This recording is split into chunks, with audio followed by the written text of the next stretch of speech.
ദൈവത്തിന്റെ കരുണയാലും ദൈവത്തിന്റെ കരുണയാലും എ എന്ന അത്ഭുത കൂട്ടായ്മയുടെ സഹായത്തിൽ ഇന്ന് ദിവസം മദ്യപിച്ചിട്ടില്ല. എന്റെ പേര് ഷിബു. ശിവോട്ടാ. എല്ലാവർക്കും എല്ലാവർക്കും നന്ദിയുണ്ട്. കാരണം ആൽക്കോളിസം അനോണിമസിന്റെ ബിഗ് ബുക്ക് എയുടെ ഒരു മെമ്പർ എന്ന രീതിയിൽ അത് വീണ്ടും വീണ്ടും വായിക്കാനും അതിനെപ്പറ്റി പഠിക്കാനും അതിനെപ്പറ്റി എന്നോട് എന്റെ സ്പോൺസേഴ്സ് ഒക്കെ പറഞ്ഞ കാര്യങ്ങൾ വീണ്ടും റിമൈൻഡ് ചെയ്ത് എന്നെ ഓർമ്മപ്പെടുത്തുന്നത് ഈ ഗ്രൂപ്പിന്റെ ഒരു സഹായത്താലാണ്. അതുകൊണ്ട് ഗ്രൂപ്പിലെ അംഗങ്ങളോടും ഗ്രൂപ്പിനോടും പ്രത്യേകം നന്ദി പറഞ്ഞുകൊണ്ട് ഞാൻ ദർ ഈസ് എ സൊല്യൂഷൻ എന്ന ഭാഗത്താണ് നമ്മൾ വന്ന് നിൽക്കുന്നത്. ഒരു പരിഹാരമുണ്ട്. ആൽക്കോളിസം അനോണിമസിന്റെ ഈ ഒരു പരിഹാരമുണ്ട് എന്ന് പറയുന്ന ഈ ബുക്കില് ബിൽ ഡബ്ല്യു ആദ്യം പേജുകളിൽ ആൽക്കഹോളിക്സ് അനോണിമസ് എന്താണെന്നും ആയിരക്കണക്കിന് ആളുകൾ അല്ലെങ്കിൽ നൂറുകണക്കിന് ആളുകൾ അന്നത്തെ കാലത്ത് ഹോപ്പ്ലെസ് സ്റ്റേജിൽ നിന്ന് രക്ഷപ്പെട്ടവര് പറയാണ്. ഇനി ഭാവിയിൽ ആയിരക്കണക്കിന് ആളുകൾ രക്ഷപ്പെടാൻ സഹായിക്കുന്ന അല്ലെങ്കിൽ ഹോപ്പ്ലെസ് സ്റ്റേജിൽ നിന്ന് രക്ഷപ്പെടാൻ സഹായിക്കുന്ന ഒരു ഗ്രൂപ്പ് കൂടിയാണ് ആൽക്കഹോളിക്സ് അനോണിമസ് എന്ന് പറയുകയും പിന്നീട് അദ്ദേഹം 1929 കടലിൽ മുങ്ങിപ്പോയ ടൈറ്റാനിക് എന്ന് പറയുന്ന ലോകത്തിലെ അമ്പരചുംബിയായ അല്ലെങ്കിൽ ഏറ്റവും ആഡംബര കപ്പലിനോട് നമ്മുടെ ഫെലോഷിപ്പിലെ നമ്മളെ ഓരോരുത്തരെയും ഓർമ്മിപ്പിക്കുകയാണ്. ആ ആഡംബര കപ്പൽ മഞ്ഞുമലയിലിടിച്ച് തകർന്നു. ആൽക്കഹോളിക്സ് അനോണിമസിലെ അംഗങ്ങൾ മദ്യാസക്തി എന്ന് പറയുന്ന ആൽക്കഹോളിസം എന്ന് പറയുന്ന മഞ്ഞുമലയിലിടിച്ചാണ് നമ്മൾ ജീവിതം താറുമാറായി പോയി. പിന്നെ രക്ഷപ്പെടാനായിട്ട് കിട്ടിയ ലൈഫ് ബോട്ടിനെ പോലെ കിട്ടിയതാണ് അപ്പൊ ഈ ലൈഫ് ബോട്ടിൽ നമ്മൾ എങ്ങനെയാണ് ഒന്നിച്ച് നിൽക്കേണ്ടത്? അതിനകത്ത് അദ്ദേഹം ഒരു സിമെന്റിന്റെ കാര്യം പറയുന്നുണ്ട്. എന്താണ് നമ്മളെ കൂട്ടിച്ചേർത്ത് നിർത്തുന്നത്? ഒരു കോമൺ ഡിസീസ്, അതായത് ആൽക്കഹോളിസം, മദ്യാസക്തി പ്ലസ് കോമൺ സൊല്യൂഷൻ, 12 സ്റ്റെപ്പ്. അപ്പോ hopeless state of mind and body, മാനസികമായിട്ടുള്ള ശാരീരികമായിട്ടുള്ള പ്രതീക്ഷാരഹിതമായിട്ടുള്ള ജീവിതത്തിൽ നിന്ന് അല്ലെങ്കിൽ ആ രോഗത്തിൽ നിന്ന് നമ്മളെ രക്ഷിക്കുന്ന ഒരു സിമെന്റ് പോലെ നമ്മളെ കൂട്ടിച്ചേർത്ത് നിർത്തുന്ന ഒന്നാണ് ഫെലോഷിപ്പ്, രണ്ടാണ് നമ്മുടെ സ്റ്റെപ്സ്. ഇത് പറഞ്ഞുകൊണ്ട് അദ്ദേഹം അടുത്ത പേജുകളിൽ ഇതിന്റെ ഇൽനെസ്, നമുക്കറിയാം പുസ്തകം എഴുതുന്നത് 1939 വ്യാപകമായിട്ട് ആൽക്കഹോളിക്സ് അനോണിമസ് വളർന്നു വരുന്നതേ ഉള്ളൂ. ആൽക്കഹോളിക്സ് ഒരു രോഗമാണെന്നൊന്നും അന്നത്തെ കാലത്ത് നമുക്കറിയാം. ആദ്യത്തെ പ്രിന്റിങ്ങില് സിൽക്ക് വർത്ത് പോലും പേര് പോലും കൊടുത്തില്ല, ഭയന്നിട്ടാണ്. കാരണം പിൽക്കാലത്ത് അദ്ദേഹത്തിന്റെ ജോലിയെ ബാധിക്കുമോ എന്ന് പേടിച്ചിട്ടാണ് അദ്ദേഹം ഇതിന്റെ ഡോക്ടർ സിൽക്ക് വർത്തിന്റെ അഭിപ്രായത്തിൽ അദ്ദേഹം പേര് വെക്കാണ്ടിരുന്നത്. പിന്നീടുള്ള എഡിക്ഷനിലാണ് അദ്ദേഹം അത് മരിച്ചതിന് ശേഷമാണ് ഫാമിലിയുടെ സമ്മതത്തോടു കൂടി നമ്മൾ ബുക്കിൽ അദ്ദേഹത്തിന്റെ പേര് വെക്കുന്നത്. അപ്പൊ ഇൽനെസ് അല്ലെങ്കിൽ ഡിസീസ് എന്ന് പറയുന്ന ഒരു ആശയം അവിടെ പറയുന്നുണ്ട്. പിന്നെ പൊതുസമൂഹം, സൈക്കാട്രിസ്റ്റുകളും പൊതുസമൂഹം ഇതിനെ എങ്ങനെയാണ് സമീപിക്കുക എന്ന് പറയുന്നുണ്ട്. അവർക്ക് ഇതിനെപ്പറ്റി കാര്യമായിട്ട് അറിവില്ല. അതുകൊണ്ട് തന്നെ അവരുടെ പല പ്രവർത്തനങ്ങളും വിജയിക്കുന്നില്ല. എന്നാൽ എക്സ് പ്രോബ്ലം ഡ്രിങ്കേഴ്സ് ആയ അല്ലെങ്കിൽ മുൻകാല കുടിയന്മാരായ നമുക്ക് നമ്മുടെ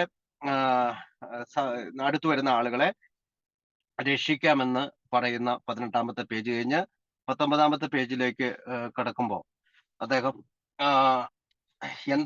എങ്ങനെയാണ് നമുക്ക് രക്ഷിക്കാൻ കഴിയുക, അല്ലെങ്കിൽ നമ്മുടെ ജീവിതത്തിലേക്ക് ഇത് എങ്ങനെ നമ്മുടെ എല്ലാ അഫയറിലും നമ്മുടെ എല്ലാ കാര്യങ്ങളിലും എങ്ങനെ പ്രാവർത്തികമാക്കാം എന്നൊക്കെ 19ാമത്തെ പേജിൽ പറഞ്ഞ് നമ്മുടെ സൈക്കാട്രിക് ആയിട്ടുള്ള അല്ലെങ്കിൽ മെഡിക്കൽ ആയിട്ടുള്ള കുറെ അവയർനെസ് ഒക്കെ അവിടെ തരുന്നുണ്ട്. അതിനുശേഷം അടുത്ത പേജിലേക്ക് അദ്ദേഹം നമ്മൾ മീ എന്ന് പറയുന്ന ആശയത്തിൽ നിന്ന് വി, അതായത് ഞാൻ ഒരു ഗ്രൂപ്പായി മാറുന്നു, ഷിബു ഒരു ഗ്രൂപ്പായി മാറുന്നു, നമ്മൾ ഓരോരുത്തരും നമ്മുടെ പേര് നമ്മളൊരു ഗ്രൂപ്പായി മാറുന്നു, എന്റെ കാര്യം മാത്രം, എന്റെ ചിന്തകൾ, എന്റെ കാര്യങ്ങളിൽ നിന്നുള്ള മാറി നമ്മളൊരു വി എന്ന ലെവലിലേക്ക് മാറുന്നു എന്ന് അദ്ദേഹം പറഞ്ഞതിന് ശേഷം ആരാണ് ഒരു മോഡറേറ്റ് ഡ്രിങ്കർ ടൈപ്പ് 1, ആരാണ് ഒരു ഹാർഡ് ഡ്രിങ്കർ ടൈപ്പ് 2, ഒരു ക്രോണിക്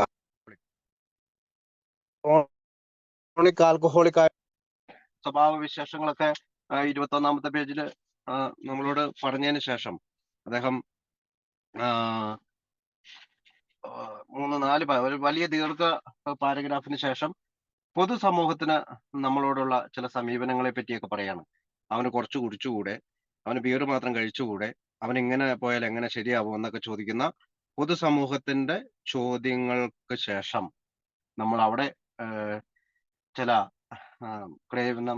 അതായത് ഒരു മദ്യാസക്തൻ അവന്റെ ബോഡിയിലേക്ക് സിസ്റ്റത്തിലേക്ക് മദ്യം കൊടുത്തു കഴിയുമ്പോൾ അവന്റെ ബോഡി ഒരു പ്രത്യേക രീതിയിൽ പ്രവർത്തിക്കുന്നു എന്ന് പറയുന്ന ബോഡിയുടെ അലർജിയെ കുറിച്ച് അല്ലെങ്കിൽ ഫിനോമിനൺ ഓഫ് ക്രേവിംഗ് ആർത്തി എന്ന പ്രതിഭാസം കൂടാതെ നമുക്ക് കഴിക്കാൻ കഴിയില്ല എന്നതിനെ കുറിച്ച് പറഞ്ഞിടത്താണ് പറഞ്ഞ് നിർത്തിയത്. അപ്പോ ഭാഗം ആരെങ്കിലും വായിക്കുമോ? ബിബിൻ വായിക്കാൻ തയ്യാറാണോ? ഇന്നിപ്പോ റോമിലൊക്കെ വേറൊരു മീറ്റിംഗിലാണ്. 23-ാമത്തെ പേജില് അല്ല 22 ഒരു മദ്യപാനാസക്തൻ. ശിവദാസനുണ്ടോ? അല്ല, ഓക്കെ. അപ്പൊ ഞാൻ തന്നെ വായിക്കേണ്ടി വരും. ഞാൻ വായിച്ചു കഴിഞ്ഞാൽ നമുക്ക് ഇടയ്ക്ക് ഒരു റെസ്റ്റ് കിട്ടുമല്ലോ എന്ന് വെച്ചിട്ടാണ് വായിക്കാവുന്ന വെച്ച്. ഓക്കെ. ഒരു പക്ഷേ ഒരു മദ്യപാനാസക്തൻ മദ്യപിക്കാതിരുന്നാൽ മാസങ്ങളോളമോ വർഷങ്ങളോളമോ അയാൾ ഇങ്ങനെ ചെയ്യാറുണ്ടല്ലോ. മറ്റേതൊരാളെയും പോലെയും സാധാരണ രീതിയിൽ പ്രതികരിക്കുമെന്ന് ഞങ്ങൾക്കറിയാം. അതുപോലെ തന്നെ ഏത് തരത്തിലുള്ള മദ്യമായാലും ശരി, അല്പം അകത്താക്കി കഴിഞ്ഞാൽ നിയന്ത്രിക്കാൻ അസാധ്യമായ രീതിയിൽ ശാരീരികവും മാനസികവുമായ എന്തോ മാറ്റം അവനിൽ സംഭവിക്കുന്നുവെന്ന് ഞങ്ങൾക്ക് നിശ്ചയമുണ്ട്. ഏതൊരു മദ്യപാനാസക്തിന്റെ അനുഭവങ്ങൾ എടുത്താലും ഈ വസ്തുത ബോധ്യപ്പെടും. ഇപ്പൊ നമ്മളെല്ലാവരും കൂട്ടായ ആൽക്കഹോളിക് അനോണിമസിന്റെ ഉള്ളിൽ ഇരുന്ന് പറയുന്നത് ഇത് തന്നെയാണ്. നമുക്കെന്തോ പ്രശ്നമുണ്ട് അല്ലെ? കുടിച്ചു കഴിയുമ്പോഴത്തേക്കും നമുക്ക് ശരീരത്തിൽ എന്തോ സംഭവിക്കുന്നുണ്ട്. സാധാരണ നമ്മുടെ കൂട്ടത്തിലിരുന്ന് കുടിക്കുന്നവനെ പോലെ അല്ല നമ്മൾ കുടിക്കുന്നത്. അവൻ കുടിച്ചു കഴിയുമ്പോൾ അവന് ഗ്ലാസ് കമത്തി വെച്ചിട്ട് പോകാൻ പറ്റും. നമുക്ക് പറ്റുന്നില്ല, അല്ലെ? എനിക്ക് പറ്റുന്നില്ല, എനിക്ക് പറ്റിയിട്ടില്ല. കുടിച്ച കാലങ്ങളിൽ ഒന്നും പറ്റിയിട്ടില്ല. വീണ്ടും വീണ്ടും കുടിക്കുക, വീണ്ടും വീണ്ടും ഒരു ബാറിൽ നിന്ന് അടുത്ത ബാറിലേക്ക്, ഒരു ബ്രാൻഡിക്കടയിൽ നിന്ന് അടുത്ത ബ്രാൻഡിക്കടയിലേക്ക് ഓടുക എന്നല്ലാതെ മറ്റൊന്നും എനിക്ക് സാധ്യമായിരുന്നില്ല. ഈ ഒരു അവസ്ഥയിൽ നിന്നാണ് ഞാൻ ആൽക്കഹോളിക്സ് അനോണിമസിൽ എത്തിക്കഴിഞ്ഞപ്പോൾ എന്നോട് ബുക്ക് പറയാണ്, നിനക്ക് ശരീരത്തിന് ഒരു പ്രശ്നമുണ്ട്, അതിന് നമ്മൾ അലർജി എന്നാണ് പറയാ. അപ്പൊ മെന്റൽ ഒബ്സഷൻ നമ്മളോട് പറയും, നിനക്ക് കുടിക്കാം, വി ക്യാൻ ഡു. എന്ത് പ്രശ്നം ഉണ്ടായാലും, ദേഷ്യം വന്നാൽ, എന്തെങ്കിലും ഒരു തർക്കത്തിൽ ഏർപ്പെട്ടാൽ, എനിക്ക് എന്തെങ്കിലും ഒരു കുറ്റബോധം ഉണ്ടായാൽ പെട്ടെന്ന് പോയി കുടിക്കാം. അതാണ് മെന്റൽ ഒബ്സഷൻ. പക്ഷെ ബോഡി എന്താണ്? We can do. നമുക്ക് അത് ചെയ്യാൻ കഴിയില്ല. കാരണം ബോഡിയിലേക്ക് നമ്മൾ ഒഴിച്ചു കൊടുക്കുമ്പോഴത്തേക്കും, ഒരു തുള്ളി ഒരു ഡ്രോപ്പ് മദ്യം ഒഴിച്ചു കൊടുക്കുമ്പോഴത്തേക്കും നമുക്ക് ക്രേവിംഗ് ഉണ്ടാവുകയും വീണ്ടും വീണ്ടും ആർത്തിയോടുകൂടി കുടിക്കുകയും ചെയ്തു. അതുകൊണ്ടാണ് അവനിൽ അസാധ്യമായ, അല്ലെങ്കിൽ അവന് നിയന്ത്രിക്കാനാവാത്ത രീതിയിൽ ശാരീരികവും മാനസികമായ എന്തോ ഒരു മാറ്റം അവനിൽ ഉണ്ടാവുന്നത്. അപ്പൊ നമ്മൾ പറയാറുണ്ട്, നമ്മൾ അതിക്ക് മുമ്പ് ഒരു പേജില് ഹൈഡ് ആൻഡ് ദ ഡോക്ടർ എന്ന് പറയുന്ന ഒരു നോവലിനെ പറ്റി പറയുന്നുണ്ട്. നമുക്കറിയാം, ആ നോവല് ഇംഗ്ലീഷിൽ തന്നെ വലിയ ഫേമസ് ആയിട്ടുള്ള ഒരു നോവലാണ്. ആ നോവലില് പറയുന്ന ഒരു വ്യക്തി രണ്ട് സ്വഭാവത്തിലായി മാറുന്ന ആളുകളെ പറ്റിയാണ് അത് പറയുക. എൻ്റെ ഒരു അതായത് അത് എഴുതിയ ആളുടെ പേര് റോബർട്ട് ലെവി സ്റ്റീവൻസ് എന്നാണ്. അത് 1866 പുസ്തകം എഴുതുന്നത്. അദ്ദേഹം ഇതുപോലെ തന്നെ 44-ാമത്തെ വയസ്സിൽ മരിച്ചുപോയി. 1894 അയാൾ മരിച്ചു, 44-ാമത്തെ വയസ്സിൽ. അപ്പോ ഇദ്ദേഹത്തിന്റെ ഒരു അഡിക്ഷൻ ഉണ്ടായിരുന്നു. അഡിക്ഷൻ മൂലമാണ് അദ്ദേഹം മരിച്ചത്. അപ്പൊ ഈ ഡോക്ടർ ജെക്കിൽ ആൻഡ് മിസ്റ്റർ ഹൈഡ് എന്ന് പറയുന്ന ഈ കാര്യം എന്തുകൊണ്ട് ബിഗ് ബുക്ക് ചേർത്തു എന്ന് വെച്ചാല്, മിസ്റ്റർ ഹൈഡ് എന്ന് ഉദ്ദേശിക്കുന്ന ആള് നല്ല മനുഷ്യനാണ്. പക്ഷെ അദ്ദേഹം കുടിച്ചു കഴിയുമ്പോൾ, അല്ലെങ്കിൽ ആൽക്കഹോളിസത്തിലേക്ക് എത്തുമ്പോൾ, അദ്ദേഹം ഒരു ഡോക്ടർ ജെക്കിൽ എന്ന് പറയുന്ന പല സ്വഭാവം കാണിക്കുന്ന പല ആളായിട്ട് മാറുന്നു. സോറി, ഡോക്ടർ ജക്കീലാണ് നല്ല മനുഷ്യൻ, മിസ്റ്റർ ഹൈഡ് ആണ് ഈവിൾ പേഴ്സൺ ആയിട്ട് കാണുന്നത്. അപ്പം ആ നോവലിൽ അങ്ങനെയാണ് പറയുന്നത്. അതായത് എല്ലാ മദ്യാസക്തനും ഡബിൾ ലൈഫ് നയിക്കുന്നു, രണ്ട് തരത്തിലുള്ള ഒരു ജീവിതം. അവന് യഥാർത്ഥത്തിൽ നമ്മൾ പേജ് നമ്പർ 73 പറയുന്നുണ്ട്, അവനൊരു ആക്ടറാണ്, ഒരു നാടക നടനെ പോലെയാണ്. യഥാർത്ഥത്തിൽ സ്റ്റേജിൽ കാണിക്കുന്ന ഇതല്ല അവന്റെ യഥാർത്ഥ സ്വഭാവം. അങ്ങനെയുള്ള തലയാണ്. അല്ലെങ്കിൽ ധാർമ്മികതയുടെ കാര്യത്തിൽ നമുക്ക് ഡബിൾ ലൈഫാണ്. അപ്പോ ഈ മൊറാലിറ്റിനെ പറ്റിയോ എമ്പതിനെ പറ്റിയോ മറ്റുള്ളവരോട് കരുണയോട് പ്രവർത്തിക്കുന്നതിനെ പറ്റിയോ ഒക്കെ ഒന്നും മനസ്സിലാക്കാൻ സാധിക്കാത്ത ഒരു തരത്തിലുള്ള രൂപമാണ് നമുക്ക് ഈ പറയുന്ന ഡ്രൈ ഡ്രിങ്കർ ആയാലും, അല്ലെങ്കിൽ കുടി നിർത്തിയ കുടിയനായാലും, അല്ലെങ്കിൽ കുടിച്ചോണ്ടിരിക്കുന്ന കുടിയനായാലും ഉണ്ടാകുക. അപ്പൊ അവനെ സംബന്ധിച്ചിടത്തോളം ഇതൊക്കെ ഇവിടെ പറയാനുള്ള കാരണം എന്ന് വെച്ചാൽ, നമ്മളെ 12 പടികൾ ചെയ്യിപ്പിക്കുന്നതിലേക്ക് പ്രേരിപ്പിക്കുന്നതിന് വേണ്ടിയിട്ടാണ് ഈ കാര്യങ്ങളെല്ലാം ബിൽഡബ്ല്യൂ ഇവിടെ എഴുതി വെച്ചിരിക്കുന്നത്. അതായത് നമ്മളുടെ മാനിപ്പുലേറ്റ് ചെയ്യുന്ന, അല്ലെങ്കിൽ നമ്മൾ ഏകാന്തനായി ജീവിക്കുന്ന, ഒരു കൂട്ടത്തിൽ മിക്സ് ചെയ്യാൻ പറ്റാത്ത ആളുകളെ പോലെ ജീവിക്കുന്ന നമ്മളിലേക്ക് ഒരാശയം ഇട്ട് തരാണ്. ഇത് നല്ലൊരു ഫെലോഷിപ്പാണ്. ഈ ഫെലോഷിപ്പിലേക്ക് തുടർച്ചയായി പോയി കഴിഞ്ഞാൽ നിങ്ങൾക്ക് കുടിക്കാതിരിക്കാൻ സാധിക്കും. ലോകം മുഴുവനുള്ള ആളുകൾ ഇങ്ങനെ ഈ ഹോപ്പ്ലെസ് സ്റ്റേജിൽ നിന്ന് രക്ഷപ്പെട്ടിട്ടുണ്ടെന്നൊക്കെ പറഞ്ഞതിന് ശേഷം അദ്ദേഹം പറയുന്ന ഒരു കാര്യമാണ് ഈ ഇപ്പൊ ഇച്ചിരി മുമ്പ് ഞാൻ വായിച്ച കാര്യം. അപ്പൊ അതിനകത്ത് പറയുന്നത് എന്ന് വെച്ചാല് ബോഡിയുടെ കാര്യത്തില് അദ്ദേഹത്തിന് അവർക്ക് എന്തോ ഒരു മാറ്റം സംഭവിക്കുന്നുണ്ട്. ഏതൊരു മദ്യാസക്തന്റെ അനുഭവങ്ങൾ എടുത്താലും നമുക്ക് മനസ്സിലാവും. പേജ് നമ്പർ 22 അവസാനം നമ്മുടെ സ്നേഹിതൻ. ആർക്കെങ്കിലും വായിക്കാൻ പറ്റുന്ന അവസ്ഥയിലുണ്ടോ? വായിക്കാം. ഓക്കെ, നമ്മുടെ സ്നേഹിതൻ. നമ്മുടെ സ്നേഹിതൻ ആ ഭീതിജനകങ്ങളായ അനന്തര സംഭവ പരമ്പരകൾക്ക് തിരികൊളുത്തുന്ന ആദ്യത്തെ ആ കുടി വേണ്ടെന്ന് വെച്ചിരുന്നുവെങ്കിൽ ഈ നിരീക്ഷണങ്ങളെല്ലാം അയഥാർത്ഥവും അർത്ഥശൂന്യവുമാകുമായിരുന്നു. അതുകൊണ്ട് ഒരു മദ്യപാനാസക്തന്റെ പ്രധാന പ്രശ്നം ശാരീരികമെന്നതിലുപരി മാനസികമാണ്. കഴിഞ്ഞ തവണത്തെ ലക്കുകെട്ട കുടിക്ക് കാരണം അന്വേഷിച്ചാൽ നൂറുകണക്കിനായുള്ള ഒഴിവുകളിൽ ഒന്ന് പറയാനാണ് സാധ്യത. ചിലപ്പോൾ ഈ ഒഴിവുകളിൽ എന്തെങ്കിലും അല്പം കഴമ്പുണ്ടെന്നും വരാം. പക്ഷേ ഈ ലക്കുകെട്ട കുടിയുടെ പരിണത ഫലമായിട്ടുണ്ടാകുന്ന ഉന്മൂലനത്തിന്റെ വെളിച്ചത്തിൽ ആ ന്യായീകരണങ്ങളെല്ലാം അർത്ഥശൂന്യങ്ങളാകും. തലവേദന ഉണ്ടാകുമ്പോൾ വേദന അറിയാതിരിക്കാനായി ചുറ്റിക കൊണ്ട് തലക്കടിക്കുന്ന ഒരാളുടെ തത്വശാസ്ത്രം പോലെയാണത്. അയാളുടെ ന്യായീകരണത്തിന്റെ പൊള്ളത്തരം ശ്രദ്ധയിൽപ്പെടുത്തിയാൽ മദ്യപാനാസക്തൻ അത് ചിരിച്ചു തള്ളുകയോ കോപിച്ച് സംസാരിക്കാതിരിക്കുകയോ ചെയ്യും. ഓക്കെ, അപ്പൊ നമ്മുടെ സ്നേഹിതന് ഈ കുടിയിലെത്തിയ ഒരാള് ഒരു സംഭവ പരമ്പരകൾക്ക് തിരികൊളുത്തുകയാണ്. അതെന്ന് വെച്ചാല് അമിതമായിട്ട് കുടിച്ച് നമ്മളെല്ലാവരും ആലോചിച്ചാൽ മതി. ഒരു ദിവസം കുടിക്കുന്നു, എന്തെങ്കിലും പ്രശ്നം ഉണ്ടാകുന്നു, പിന്നെ അടുത്ത ദിവസം കുടിക്കുന്നു, പ്രശ്നം ഉണ്ടാകുന്നു. നമ്മളുടെ വിചാരം കുടിയല്ല പ്രശ്നം, മറ്റുള്ളവരാണ്. ഞാൻ പറഞ്ഞുകൊണ്ടിരുന്ന എന്റെ വൈഫ് എന്നോട് അങ്ങനെ പറയുന്നതുകൊണ്ടാണ്, എന്റെ അമ്മ എന്നോട് എപ്പോഴും ടോർച്ചർ ചെയ്യുന്നതുകൊണ്ടാണ്, അങ്ങനെയാണ് ഇങ്ങനെയാണെന്നൊക്കെ പറഞ്ഞുകൊണ്ടാണ് അവർ പറഞ്ഞുകൊണ്ടിരുന്നത്. അപ്പോൾ ന്യായീകരണങ്ങൾ, there is lot of excuses but no reason. അപ്പൊ നമുക്ക് കുടിക്കാനായിട്ട് ഒരുപാട് ന്യായീകരണങ്ങൾ ഉണ്ടായിരുന്നു.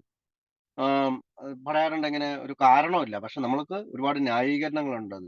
പലപ്പോഴും ആദ്യത്തെ കുടി, ഫസ്റ്റ് ഡ്രിങ്ക് വേണ്ടെന്ന് വെച്ചെങ്കിൽ ഈ നിരീക്ഷണങ്ങളിൽ യാഥാർത്ഥ്യവും അർദ്ധശൂന്യവുമായിരുന്നു. അതായത് ഫസ്റ്റ് ഡ്രിങ്ക് നമുക്ക് വേണ്ടാന്ന് നമുക്കറിയാം. First drink does the damage. ആദ്യത്തെ കുടി, എവിടെ പോയാലും ഏത് പാർട്ടി പോയാലും ഏത് സ്ഥലത്ത് പോയാലും നമ്മളെ കുടിയനാക്കുന്നത് അവസാനത്തെ കുടിയല്ല, ആദ്യത്തെ കുടിയാണ്. പലപ്പോഴും ഞാനൊക്കെ വിചാരിച്ചുകൊണ്ടിരുന്നത് അവസാനം ആ പാർട്ടിക്ക് പോകണ്ടായിരുന്നു, അവസാനം ആ കൂട്ടുകാരൻ്റെ കൂടെ പോകണ്ടായിരുന്നു, അവസാനം ആ മദ്യം മേടിക്കണ്ടായിരുന്നു എന്നാണ്. അവസാനത്തെ കുടിയെല്ലാം ആദ്യത്തെ കുടിയാണ്. അപ്പം നമ്മളെ മെന്റൽ ഒബ്സഷനിലേക്ക് നയിക്കുന്നത് ആദ്യത്തെ കുടിയാണ്. പക്ഷേ നമ്മുടെ സിസ്റ്റത്തിലേക്ക് ആദ്യത്തെ കുടി ചെന്ന് കഴിയുമ്പോൾ നമ്മുടെ ബോഡിയിൽ ഉണ്ടാകുന്ന അലർജി മൂലം നമുക്ക് ഒന്നാമത്തെ കുടി അടുത്ത കുടിയിലേക്ക് പ്രേരിപ്പിക്കുകയും അടുത്ത കുടി രണ്ടാമത്തെ കുടിയിലേക്ക് പ്രേരിപ്പിക്കും, രണ്ടാമത്തെ കുടി മൂന്നാമത്തെ കുടിയിൽ, അങ്ങനെ നമുക്ക് ബോധം കെടുന്നത് വരെ നമ്മുടെ പ്രശ്നത്തെ ശരീരം ബോധം കെടുന്നത് വരെ ശരീരം മദ്യത്തെ ആവശ്യപ്പെട്ടുകൊണ്ടിരിക്കുന്നു. ഈ പേജ് നമ്പർ 23 വെച്ച് ബിൽഡബ്ല്യു പതുക്കെ ശരീരത്തിന്റെ പ്രശ്നങ്ങളെല്ലാം പറഞ്ഞതിന് ശേഷം മാനസിക പ്രശ്നം, അതായത് അതുകൊണ്ട് ഒരു മദ്യപാനാസക്തിയുടെ പ്രധാന പ്രശ്നം ശാരീരികം എന്നതിലുപരി മാനസികമാണ്, മെന്റൽ ഒബ്സഷൻ ആണ്. എന്താണ് നമുക്ക് സംഭവിക്കുന്നത്? നമുക്കിവിടെ ഒരു കാര്യം മനസ്സിലാക്കണം. അതായത് നമുക്ക് ബോഡിയുടെ അലർജി നമുക്ക് ട്രീറ്റ്മെന്റ് ഇല്ലാത്തതാണ്. കാരണം നമ്മൾ അങ്ങനെ ജനിച്ചു പോയതാണ്. നമ്മുടെ കുറ്റമല്ല, നമ്മുടെ കുറവല്ല. നമ്മൾ ഈ ലോകത്തേക്ക് ജനിച്ചു വീണപ്പോൾ മുതൽ, അല്ലെങ്കിൽ നമ്മളുടെ ശരീരത്തിന്റെ കെമിസ്ട്രി ഈ ആർത്തി ഉണ്ടാക്കുന്ന ഒരു പ്രശ്നത്തിലാണ്. അതായത് ഒരു തുള്ളി മദ്യം, any form of alcohol, wine, beer, എന്ത് ടൈപ്പ് ആയിക്കോട്ടെ, ഏത് കളർ ആയിക്കോട്ടെ, എന്ത് ടൈപ്പ് ആയിക്കോട്ടെ, എന്ത് മോഡൽ ആയിക്കോട്ടെ, എന്ത് ബോട്ടിലിരിക്കുന്ന സാധനം ആയിക്കോട്ടെ, ഏത് രാജ്യത്തു നിന്ന് വന്ന സാധനം ആയിക്കോട്ടെ, ഏത് ഞാൻ അവിടെ ഇരുന്ന് കോതമംഗലത്തിൽ ഇരുന്ന് കുടിച്ചാലും ഞാൻ ഇവിടെ ഇരുന്ന് കാനഡയിൽ ഇരുന്ന് കുടിച്ചാലും കിട്ടുന്ന എഫക്റ്റ് ഒരേപോലെയാണ്. അതായത് ആഫ്റ്റർ എഫക്റ്റ്, അതായത് ശരീരത്തിലേക്ക് അത് ചെന്ന് കഴിഞ്ഞാൽ ശരീരം എന്നിൽ ആർത്തി ഉണ്ടാക്കും. ഈ കാര്യമാണ് അടുത്ത കുറച്ച് പേജുകൾ, 2-3 പേജുകളിൽ അദ്ദേഹം പറയാൻ ശ്രമിക്കുന്നത്. ഇതുവരെ നമ്മൾ സംസാരിച്ചുകൊണ്ടിരുന്നത് ബോഡിയെ കുറിച്ചാണ്. ഇപ്പോൾ ഈ പാരഗ്രാഫ് മുതൽ, അല്ലെങ്കിൽ ഈ സെന്റൻസ് മുതൽ അദ്ദേഹം പതുക്കെ അതുകൊണ്ട് ഒരു മദ്യപാനാസക്തന്റെ പ്രധാന പ്രശ്നം ശാരീരികം എന്നതിലുപരി മാനസികമാണ് എന്ന ആ ഒരു സ്റ്റേറ്റ്മെന്റോടുകൂടി പതുക്കെ മെന്റൽ ഒബ്സഷനെ കുറിച്ച്, അല്ലെങ്കിൽ മനസ്സിന്റെ പ്രശ്നങ്ങളെ കുറിച്ച് പറയാൻ തുടങ്ങുകയാണ്. അപ്പൊ കഴിഞ്ഞ തവണത്തെ ലക്കേട്ട കുടിക്ക് കാരണം അന്വേഷിച്ചാൽ നൂറുകണക്കിനുള്ള ഒഴിവുകളാണ് പറയാനുള്ള സാധ്യത. ഞാൻ പറഞ്ഞിട്ടുണ്ട്. എന്റെ കൂട്ടുകാരൻ വന്നതുകൊണ്ടാണ്, എന്റെ കൂട്ടുകാരൻ ഇറ്റലിയിൽ നിന്ന് വന്നതുകൊണ്ടാണ്, അല്ലെങ്കിൽ അവൻ അങ്ങോട്ട് പോയതുകൊണ്ടാണ്, അല്ലെങ്കിൽ എനിക്ക് ഒരു ദിവസം അവിടെ സ്റ്റേ ചെയ്യണമായിരുന്നു, അല്ലെങ്കിൽ എന്റെ കൂട്ടുകാരനെ കാണണമായിരുന്നു, അല്ലെങ്കിൽ ജോലി മാറണമായിരുന്നു. അങ്ങനെ നമ്മളെ പ്ലേസ്, പീപ്പിൾ, തിങ്സ് ഒക്കെ നമ്മളിങ്ങനെ മാറ്റിക്കൊണ്ടിരിക്കും. അപ്പൊ 100 കണക്കിനായിട്ടുള്ള ഒഴിവുകളാണ് പറയാനുള്ള സാധ്യത. അപ്പൊ നമുക്ക് ഓരോരുത്തർക്കും നമുക്ക് ചിന്തിക്കാം, ഞാൻ ഓരോ കുടിക്ക് ശേഷം എന്തൊക്കെ ഒഴിവുകളാണ് പറഞ്ഞിരുന്നത്. ഞാൻ എന്റെ വൈഫ് വിളിക്കുമ്പോൾ എന്റെ കൂട്ടുകാരന്റെ അടുത്താണ് എന്നെ വിളിക്കില്ലേ, എന്നെ ശല്യം ചെയ്യില്ല എന്നൊക്കെ പറയും. ബാറിലിരിക്കണം. അപ്പൊ ഇവിടെ നമ്മളിപ്പോൾ പലപ്പോഴും ഗ്രൂപ്പിലും ഇതൊക്കെ കേൾക്കാറുണ്ട്. ചിലപ്പോൾ ഈ ഒഴിവ് കഴിവുകൾ എന്തെങ്കിലും അല്പം കഴമ്പുകൾ ഉണ്ടെന്നും വരാം. അതായത് ചിലപ്പോൾ ചില സാഹചര്യങ്ങളിൽ ചില ക്ഷീണമായതുകൊണ്ട് ഞാൻ കഴിച്ചെന്ന് പറയുന്നവരുണ്ട്. ഞാൻ ഭയങ്കരമായിട്ട് കഷ്ടപ്പെട്ട്, നമ്മൾ കൂടുതൽ ഇപ്പൊ ഈ ക്വാറിയിലൊക്കെ വർക്ക് ചെയ്യണവരൊക്കെ ആയാലും വന്നിട്ടുണ്ട്. അപ്പൊ അവര് പറയും, എന്ത് കഷ്ടപ്പെട്ട പണി, അപ്പൊ വൈകുന്നേരം 2 അടിക്കാതിരിക്കണേ എങ്ങനെയാ. പക്ഷെ പിന്നീട് അവര് കഴിക്കാതെ തന്നെ പിന്നീട് ആ ക്വാറിയിലൊക്കെ, കരിങ്കൽ ക്വാറിയിൽ പാറമടയിലൊക്കെ പണിയുന്ന ആളുകളൊക്കെ ഞാൻ കണ്ടിട്ടുണ്ട്. എന്റെ നാട്ടിലുള്ള എന്റെ മെമ്പേഴ്സ്, സ്നേഹിതരൊക്കെ ഇപ്പോഴും പാറമടകളിൽ ജോലി ചെയ്യുന്നവരൊക്കെ ഉണ്ട്. അപ്പൊ പക്ഷേ ഈ ലക്ക് കെട്ടക്കുടിയുടെ പരിണത ഫലമായിട്ടുണ്ടാകുന്ന ഉന്മൂലനത്തിന്റെ വെളിച്ചത്തിൽ ആ ന്യായീകരണങ്ങളെല്ലാം അർത്ഥശൂന്യങ്ങളാകും. പരിണത ഫലങ്ങൾ, അല്ലെ, ആഫ്റ്റർ എഫക്ട്, അല്ലെങ്കിൽ നമുക്കതിനകത്ത് പറയുന്നതെന്ന് വെച്ചാല്, ഇംഗ്ലീഷ് ബുക്കിൽ പറയുന്നത്, ഈ ഫിനോമിന ഓഫ് ക്രേവിങ് നമുക്ക് വെച്ചാല് നമുക്ക് ആ ആർത്തി എന്ന പ്രതിഭാസം നമുക്ക് നിർത്താൻ കഴിയില്ല. നമ്മൾ എന്തൊക്കെ ന്യായീകരണങ്ങൾ പറഞ്ഞാലും മദ്യം ചെന്ന് കഴിയുമ്പോൾ നമുക്ക് ആ ആർത്തിയെ ഓവർകം ചെയ്യാൻ പറ്റില്ല. ബോഡിയിലേക്ക് നമുക്ക് ഈ സാധനം ചെന്ന് കഴിയുമ്പോൾ നമുക്ക് ചെയ്യാൻ പറ്റില്ല. അപ്പൊ നമ്മുടെ പ്രശ്നം മൈൻഡിനേക്കാളും അല്ല, ബോഡിനേക്കാളും ഉപരി, ശരീരത്തെക്കാൾ ഉപരി മാനസികമാണ്. നമുക്ക് വീണ്ടും അയാളോട് ചോദിക്കണം, നിങ്ങൾ എന്തിനാണ് കുടിച്ചതെന്ന് ചോദിച്ചാൽ എന്തൊക്കെ എക്സ്ക്യൂസസ് പറഞ്ഞാലും ഈ പ്രശ്നങ്ങൾ ഉണ്ടാവുമ്പോൾ അതെല്ലാം ഒരു കഴമ്പുമില്ലാന്ന് മനസ്സിലാവും ഈ ഒഴിവുകളിൽ. പക്ഷേ ഈ ലക്ക് കെട്ടക്കുട്ടി പറഞ്ഞ ഉന്മൂലനത്തിന്റെ ഫലമായ വെളിച്ചത്തിൽ ഈ ന്യായീകരണങ്ങളെല്ലാം അർത്ഥശൂന്യങ്ങളാകും. അപ്പോ they sound like the philosophy of the man who having a headache beats himself on a headache hammer that he will headache. അതായത് നമുക്കറിയാം, ഒരാള് തലവേദന ഉണ്ടാവുമ്പോ ചുറ്റി കൊണ്ട് തല അടിച്ചു പൊളിക്കാം, അല്ലെങ്കിൽ തലയിൽ ചുറ്റി കൊണ്ടൊന്ന് അടിക്കൂ, എനിക്ക് വേദന പോട്ടെ എന്ന് പറയുന്ന മണ്ടത്തരമായിട്ടുള്ള ഒരു തത്വശാസ്ത്രം പോലെയാണ് അത്. അയാള് വീണ്ടും വീണ്ടും കുടിക്കുന്നുണ്ട് എങ്കിൽ, നമുക്കറിയാം വർഷങ്ങളായിട്ട് ആൽക്കഹോളിസം അനോണിമസിൽ വന്നു. അത് എന്തുകൊണ്ടാണ് വീണ്ടും കുടിക്കുന്നത്? ഞാൻ പലപ്പോഴും ചിന്തിക്കാറുണ്ട്.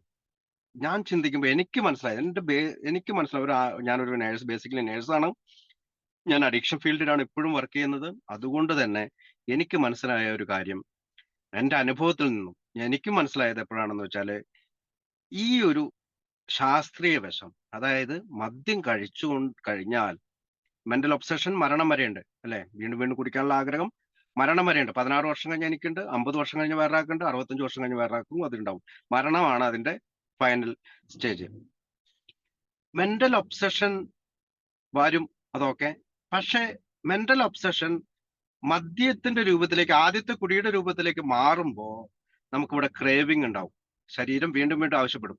അതിൽ നമുക്ക് കൺട്രോൾ ഇല്ല, അതിൽ നമുക്ക് ഒന്നും ചെയ്യാൻ കഴിയില്ല. കാരണം നമ്മുടെ ശരീരം വീണ്ടും വീണ്ടും ആ സൈക്കിളിലേക്ക് നമ്മളെ കൊണ്ടിടുകയാണ്. ഈ തത്വശാസ്ത്രം, ഈ ശാസ്ത്രം, ഈ കെമിസ്ട്രി നമ്മൾ മനസ്സിലാക്കിയാൽ നമുക്ക് വീണ്ടും കുടിക്കാനായിട്ട് തോന്നുകയില്ല എന്നുള്ളത് കൊണ്ട് തന്നെയാണ് അദ്ദേഹം അവിടെ എഴുതി ചേർക്കാനുള്ള കാരണം. അയാളുടെ ന്യായീകരണത്തിന്റെ പൊള്ളത്തരം ശ്രദ്ധപ്പെടുത്തിയാൽ മദ്യപാനാസക്തൻ അത് ചിരിച്ചു കളയുകയോ കോപിച്ച് സംസാരിക്കാതിരിക്കുകയോ ചെയ്യും. നമുക്കിപ്പോ പല ആളുകളോടും പല കാര്യങ്ങളും പറയണേക്കും. പലപ്പോഴും നമ്മൾ ഫോണിൽ കൂടെയൊക്കെ സംസാരിക്കുമ്പോൾ ഹെൽപ്പ് അതേഴ്സ് എന്നുള്ള രീതിയിൽ മറ്റുള്ളവരെ സഹായിക്കാൻ ശ്രമിക്കുമ്പോൾ അവര് ചിരിക്കുകയാണ്. അവര് മറ്റുള്ളവരുടെ കാര്യങ്ങളാണ്, വൈഫ് അങ്ങനെ പറഞ്ഞു, വൈഫ് അത്രയും പൈസ കളഞ്ഞു, അങ്ങനെ ഇങ്ങനെയാന്നൊക്കെ പറഞ്ഞിട്ട് അവർ മറ്റുള്ളവരെ ബ്ലെയിം ചെയ്യാനാണ്, മറ്റാളുകളെ കുറ്റപ്പെടുത്താനാണ് കൂടുതൽ ശ്രദ്ധിക്കുക. അത് ചിരിച്ചു തെളിയുകയോ കോപിച്ച് സംസാരിക്കാതിരിക്കുകയോ ചെയ്യും. ചിലപ്പോൾ നമ്മളോട് പറയും, നീ ഇതൊന്നും ഇപ്പോൾ പറയേണ്ട കാര്യമില്ല. ഞാൻ എന്റെ വൈഫിനോട് പറഞ്ഞു, നീ ഇപ്പൊ മിണ്ടണ്ട. ഇപ്പൊ രാവിലെ തന്നെ എണീറ്റ് ഇന്നലെ കുടിച്ച് എന്തെങ്കിലും പ്രശ്നങ്ങൾ രാവിലെ, നീ ഇപ്പൊ എന്നോട് മിണ്ടണ്ട കേട്ടോ, എന്നോട് ഇപ്പൊ സംസാരിക്കില്ലേ, ഇച്ചിരി കഴിഞ്ഞിട്ട് അങ്ങ് സംസാരിച്ചാൽ പോരെ, എങ്ങനെയൊക്കെ ഞാൻ പറയാറുണ്ട്. അപ്പം അടുത്ത പാരഗ്രാഫ്.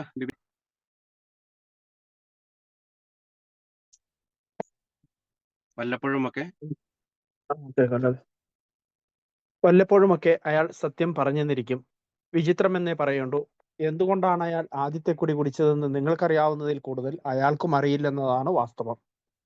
ചില മദ്യപാനാസക്തർക്ക് കുറച്ചു കാലത്തേക്കെങ്കിലും തൃപ്തികരമായ ന്യായീകരണങ്ങൾ പറയാനുണ്ടാകും. എന്നാൽ ഹൃദയത്തിനുള്ളിൽ എന്തുകൊണ്ടാണ് അവർ കുടിക്കുന്നതെന്ന് അവർക്കും അറിയില്ല. ഈ രോഗം ശരിക്കു ബാധിച്ചു കഴിഞ്ഞാൽ മദ്യപാനാസക്തർ തികച്ചും കബളിക്കപ്പെടുകയാണ്. എന്നെങ്കിലും എങ്ങനെയെങ്കിലും ഈ അവസ്ഥ തരണം ചെയ്യാൻ കഴിയുമെന്നുള്ള വ്യാമോഹത്തിലാണ് അവർ കഴിയുക. അതോടൊപ്പം നാശത്തോടടുക്കുകയല്ലേ എന്ന് അവർ സന്ദേഹിക്കുകയും ചെയ്യുന്നു. ഓക്കെ. അപ്പം അവര് ചില സമയത്ത് എക്സ്ക്യൂസസ് ഞാൻ ആംഗ്രി ആയതുകൊണ്ടാണ്, ദേഷ്യപ്പെട്ടുകൊണ്ട് ആർഗ്യുമെന്റ് വന്നുകൊണ്ടാണ്, അവൾ എന്നോട് അങ്ങനെ പറഞ്ഞുകൊണ്ട്, ചിലപ്പോൾ സത്യമായിരിക്കും, ചിലപ്പോൾ എന്റെ വൈഫ് ആർഗ്യൂ ചെയ്തിട്ടുണ്ടാവും, സത്യം അവിടെ ഉണ്ടാവും. പക്ഷെ നമ്മളെ സംബന്ധിച്ചിടത്തോളം ആദ്യത്തെ കുടിയിലേക്ക് ഇപ്പോ ഞാൻ ഓർക്കുന്നുണ്ട്, നമ്മുടെ ഗ്രൂപ്പിൽ വന്ന ഒരാളുടെ ഭാര്യ മരിച്ചു, ആത്മഹത്യ ചെയ്ത്. അപ്പൊ അയാളുടെ മദ്യപാനം മൂലമാണെന്നൊക്കെ പറഞ്ഞ് ആത്മഹത്യ ചെയ്ത്, എന്തോ ആട്ടെ. ഇവളുടെ സ്വന്തം അപ്പൻ മദ്യാസക്തനായിരുന്നു, പണ്ടൊക്കെ കുടിക്കുമായിരുന്നു. പക്ഷെ അയാള് കുടിച്ചില്ല. പക്ഷെ ഈ ഭാര്യ മരിച്ച ആള് വീണ്ടും പോയി കുടിച്ചു. ഭാര്യയുടെ സ്വന്തം അപ്പൻ, അതായത് സ്വന്തം മകൾ മരിച്ചിട്ടും സ്വന്തം അപ്പൻ കുടിച്ചില്ല, പക്ഷെ ഇയാള് കുടിച്ചു. ഇവിടെ ഞാനൊരു ഉദാഹരണത്തിന് വേണ്ടി അത് എടുത്തിട്ടു എന്നുള്ളത്. അപ്പൊ എന്താണ് സംഭവിക്കുക? എക്സ്ക്യൂസസ്, നമുക്ക് ന്യായീകരണങ്ങളായിട്ടുള്ള എക്സ്ക്യൂസസുകൾ ഉണ്ടാവും. നമുക്ക് മറ്റുള്ളവർ കേട്ടാൽ എന്റെ ആള് മരിച്ചുപോയി, അല്ലെങ്കിൽ എന്നെ ആള് മരിച്ചുപോയി, അല്ലെങ്കിൽ എനിക്ക് അങ്ങനെ സംഭവിച്ചു, ഇങ്ങനെ സംഭവിച്ചു. പക്ഷെ ഇതേ സാഹചര്യത്തിലുള്ള മറ്റു പല ആളുകളും ആൽക്കഹോളിസമിൽ തുടരുമ്പോൾ ഈ മെന്റൽ ഒബ്സഷനെ പറ്റി മനസ്സിലാക്കിയത് കൊണ്ടും ഈ ക്രേവിങ്ങിനെ പറ്റി മനസ്സിലാക്കിയുള്ള ആളുകൾ സ്വന്തം മകൾ മരിച്ചിട്ടും മരുമകൾ മരിച്ചിട്ടും അല്ലെങ്കിൽ പേരക്കുട്ടികൾ മരിച്ചിട്ടൊക്കെ കുടിക്കാതിരുന്ന ഒരുപാട് ഉദാഹരണങ്ങൾ നമ്മുടെ മുമ്പിൽ നിൽക്കുന്നുണ്ട്. അപ്പോ മരണം മാത്രമല്ല, ചിലപ്പോൾ ജോലി നഷ്ടപ്പെട്ടതാകാം, ചിലപ്പോൾ ലൈസൻസ് പോയതാകാം, ലൈസൻസ് പോയിട്ട് വീണ്ടും വീണ്ടും കുടിച്ച് എവിടെയെങ്കിലും ഹോട്ടൽ റൂമിലൊക്കെ പോയി കുടിച്ചു, അല്ലെങ്കിൽ ഫാമിലി ആയിട്ട് എന്തെങ്കിലും ഒരു ഇഷ്യൂ ഉണ്ടാകുമ്പോൾ മക്കളെയും മോളെയും കാണാൻ, അല്ലെ ഭാര്യനെയും കാണാൻ പറ്റുന്നില്ല. അപ്പൊ ആ വിഷമത്തിൽ പോയി ഹോട്ടൽ റൂമിൽ കിടന്ന് കുടിക്കുന്നവരുണ്ട്. അപ്പൊ 100,000 എക്സ്ക്യൂസസുകൾ നമുക്ക് ഇതിനകത്ത് കാണാൻ ചെയ്യും. എന്താണ് ബിൽഡബ്ല്യൂ ഉദ്ദേശിക്കുക? അത് ഒരു വിചിത്ര സ്വഭാവമാണെന്ന് നമ്മളോട് പറയാണ്. ഇത് നമുക്ക് ഇതൊരു വിചിത്ര സ്വഭാവമാണ്. എന്തുകൊണ്ടാണ് അയാൾ ആദ്യത്തെ കുടി കുടിച്ചെന്ന് നിങ്ങൾക്ക് അറിയാവുന്നതിൽ കൂടുതൽ അയാൾക്കും അറിയില്ല എന്നുള്ള വാസ്തവം. യഥാർത്ഥത്തിൽ കുടിക്കുന്ന ആൾക്ക് പോലും എന്തുകൊണ്ട് കുടിച്ചു എന്ന് അറിയത്തില്ല.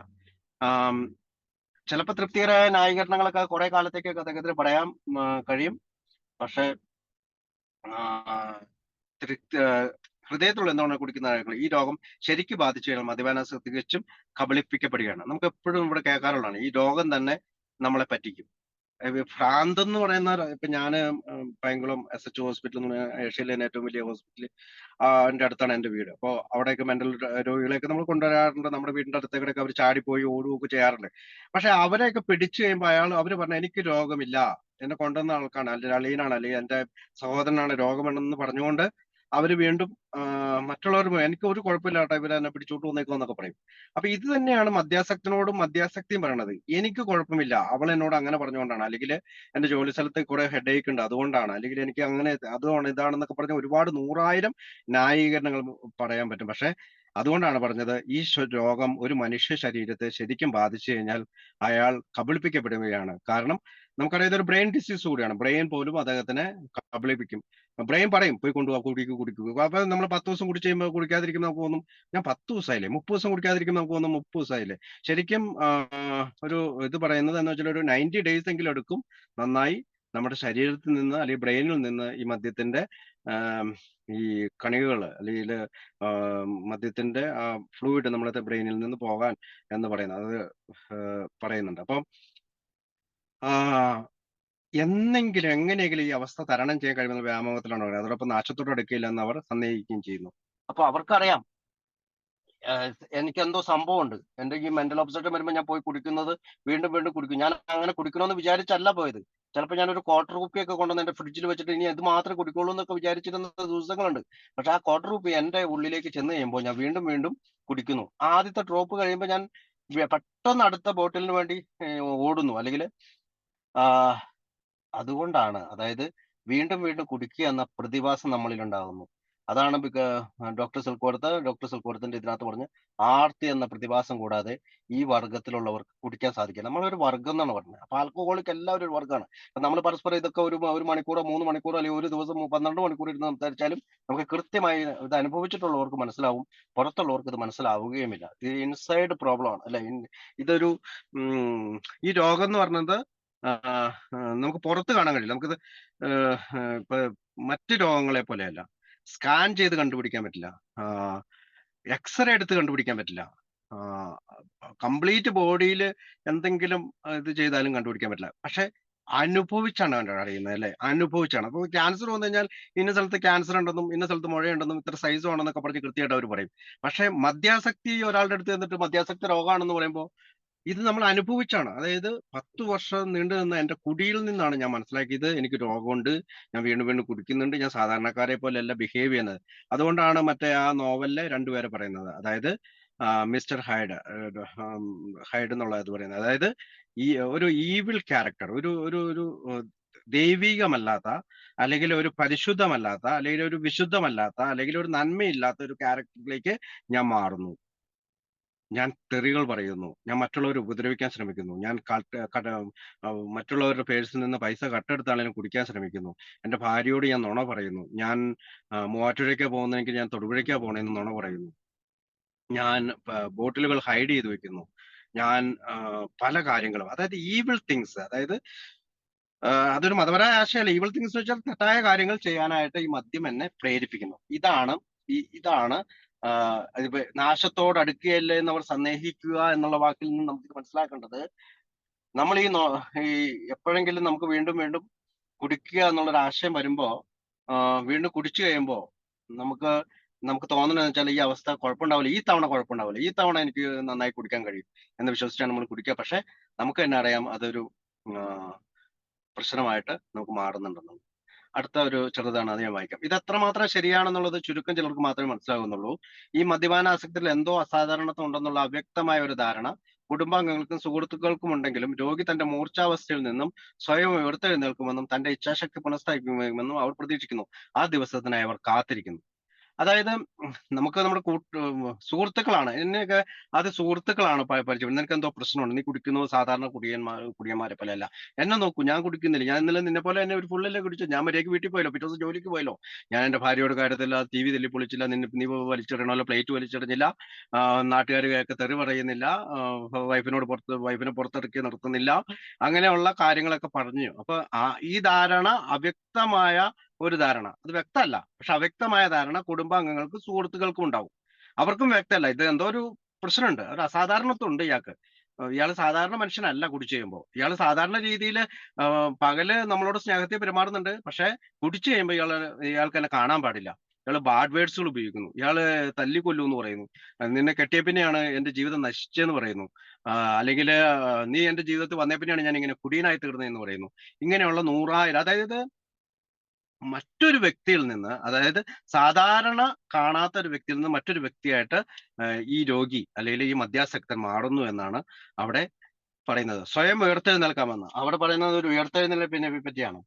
അങ്ങനെ തന്റെ ഇച്ഛാശക്തി പുനഃസ്ഥാപിക്കുമെന്ന്, അതായത് വിൽ പവർ കൊണ്ട് എനിക്കിത് സാധിക്കും. പലപ്പോഴും നമ്മൾ കുടി നിർത്തണം എന്ന് ഞാൻ കാണിച്ചു തരാം, ഞാൻ ഇന്ന് നിർത്തണോ, ഞാൻ വേണമെങ്കിൽ കാണിച്ചു തരാം, ഇന്ന് നിർത്താം, അല്ലെങ്കിൽ നാളെ നിർത്താം, അങ്ങനെയൊക്കെയുള്ള കുറെ കാര്യങ്ങൾ അവര് പറയാണ്. അതായത് വിൽ പവർ പുനഃസ്ഥാപിക്കാൻ കഴിയുന്ന ആ ദിവസത്തിനായി അവർ കാത്തിരിക്കുകയാണ്. അവര് ഡേയ്സ് കൗണ്ട് ചെയ്യാണ്, ഇനിയും ഇയാൾക്ക് കുടി നിർത്താൻ സാധിക്കുന്നു. അപ്പൊ അടുത്ത് വായിക്കാവോ?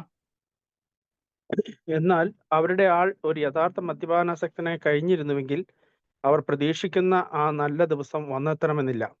ദാരുണമായൊരു സത്യമാണിത്. അവന്റെ നിയന്ത്രണം നഷ്ടപ്പെട്ടു കഴിഞ്ഞു. മദ്യപാനം ഒരു നിശ്ചിത ഘട്ടത്തിൽ എത്തിക്കഴിഞ്ഞാൽ ഏതൊരു മദ്യപാനാസക്തനും എത്ര ശക്തമായി ആഗ്രഹിച്ചിരുന്നാൽ പോലും തന്റെ കുടി നിർത്താനാവാത്ത ഒരവസ്ഥയിലേക്ക് കടക്കും. ഇത്തരം ഒരവസ്ഥയിൽ താൻ എത്തിയോ എന്ന് സംശയിച്ചു തുടങ്ങുന്നതിന് മുമ്പ് തന്നെ അയാൾ ആ അവസ്ഥയിലായിരിക്കും. എല്ലാ മദ്യപാനാസക്തന്റെയും സ്ഥിതി ഇതാണ്. ഓക്കെ, അപ്പൊ അവിടെ പറയാണ്, നമ്മൾ അതിനു മുമ്പ് പറഞ്ഞു, എന്നെങ്കിലും ഒരിക്കല് ഏതെങ്കിലും ഒരു ദിവസം, നല്ലൊരു ദിവസം വന്നു തീരുമ്പോൾ സംഹൗ സംഡേ ഇവൻ കുടി നിർത്തും, അല്ലെങ്കിൽ ഇവന് സാധിക്കും. പക്ഷെ ആ ഒരിക്കലും, അടുത്ത പാരഗ്രാഫിൽ അവർ പറയാണ്, ഇയാള്, അതായത് വെറുതെ നോർമലായിട്ട് കുടിച്ചിരുന്ന ഒരാൾ, വല്ലപ്പോഴും ഒരു ബീർ കുടിച്ചിരുന്ന ഒരാൾ, പിന്നീട് ഗ്രാജുവലി, അതായത് വല്ലപ്പോഴും, പിന്നെ തുടരെ തുടരെ കുടുകുട, നമ്മുടെ ഡോക്ടർ പറയുന്ന പോലെ കുടുകുട കുടിക്കുന്ന ഒരു അവസ്ഥയിലേക്ക് എത്തിക്കഴിയുമ്പോൾ ഇയാളൊരു മദ്യാസക്തനായി മാറിക്കഴിഞ്ഞു. അപ്പൊ once an alcoholic always an alcoholic, അദ്ദേഹത്തിന് എപ്പ കുടിച്ചാലും വീണ്ടും കുടിക്കുന്ന ഒരു സാഹചര്യം ഉണ്ടാകുമ്പോൾ, doesn't matter, excuses doesn't matter, പല ന്യായീകരണങ്ങളും നമുക്ക് പറയാനുണ്ടാവും. പക്ഷെ അയാൾ മദ്യാസക്തനായി കഴിഞ്ഞാൽ പിന്നെ ആ പ്രതീക്ഷിക്കുന്ന ആ നല്ല ദിവസം, അതായത് കുടി നിർത്തുന്ന ദിവസം വരികയില്ല. പക്ഷെ അവിടെ നിങ്ങളൊരു വാക്ക് ശ്രദ്ധിച്ചോ? ദാരുണമായൊരു സത്യമാണിത്. എന്താണ് ഈ ദാരുണം എന്ന് ഉദ്ദേശിക്കണേ? എന്തുകൊണ്ടാണ് അവിടെ ദാരുണമായൊരു സത്യമാ പറയുന്നത്? എത്ര കുടുംബത്തിലാണ് പ്രശ്നങ്ങൾ ഉണ്ടാകുന്നത്? എത്രയോ ആളുകൾ ഞാൻ എപ്പോഴും എന്റെ ഫ്രണ്ട്സിന്റെ കടയ്ക്ക് ഫ്രണ്ട്സിന്റെ ഒക്കെ പറയും. അതായത് 48 വയസ്സുള്ള ഒരു അപ്പൻ 24 വയസ്സുള്ള തന്റെ മകനെ ആ, കൊല്ലുന്നു കുടിച്ചിട്ട്.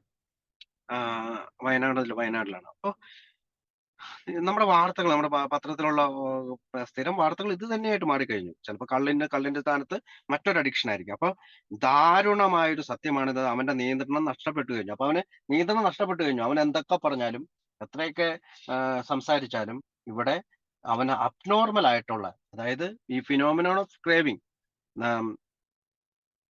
ആർത്തി എന്ന പ്രതിഭാസം കൂടാതെ അവൻ ഒരിക്കലും കുടിക്കാൻ കഴിയുകയില്ല എന്നുള്ള അവസ്ഥയിലേക്ക് അവന്റെ ശരീരം എത്തിക്കഴിഞ്ഞു.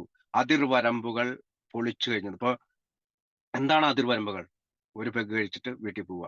എന്താണ് അതിർവരമ്പ്? 2 എണ്ണം കഴിച്ചിട്ട് വീട്ടിൽ പോവുക, ജോലിക്ക് പോവുക, അവന്റെ കുട്ടികളെ നോക്കുക, കുട്ടികളെ സ്കൂളിൽ നിന്ന് വിളിച്ചുകൊണ്ട് വരിക, കൊണ്ടാക്കുക, ഭാര്യയെ നന്നായി നോക്കുക, നന്നായി സംസാരിക്കുക, മറ്റ് സമൂഹത്തിലെ ആക്ടിവിറ്റീസിലെല്ലാം ഏർപ്പെടുക. ഇതാണ് വരമ്പ്.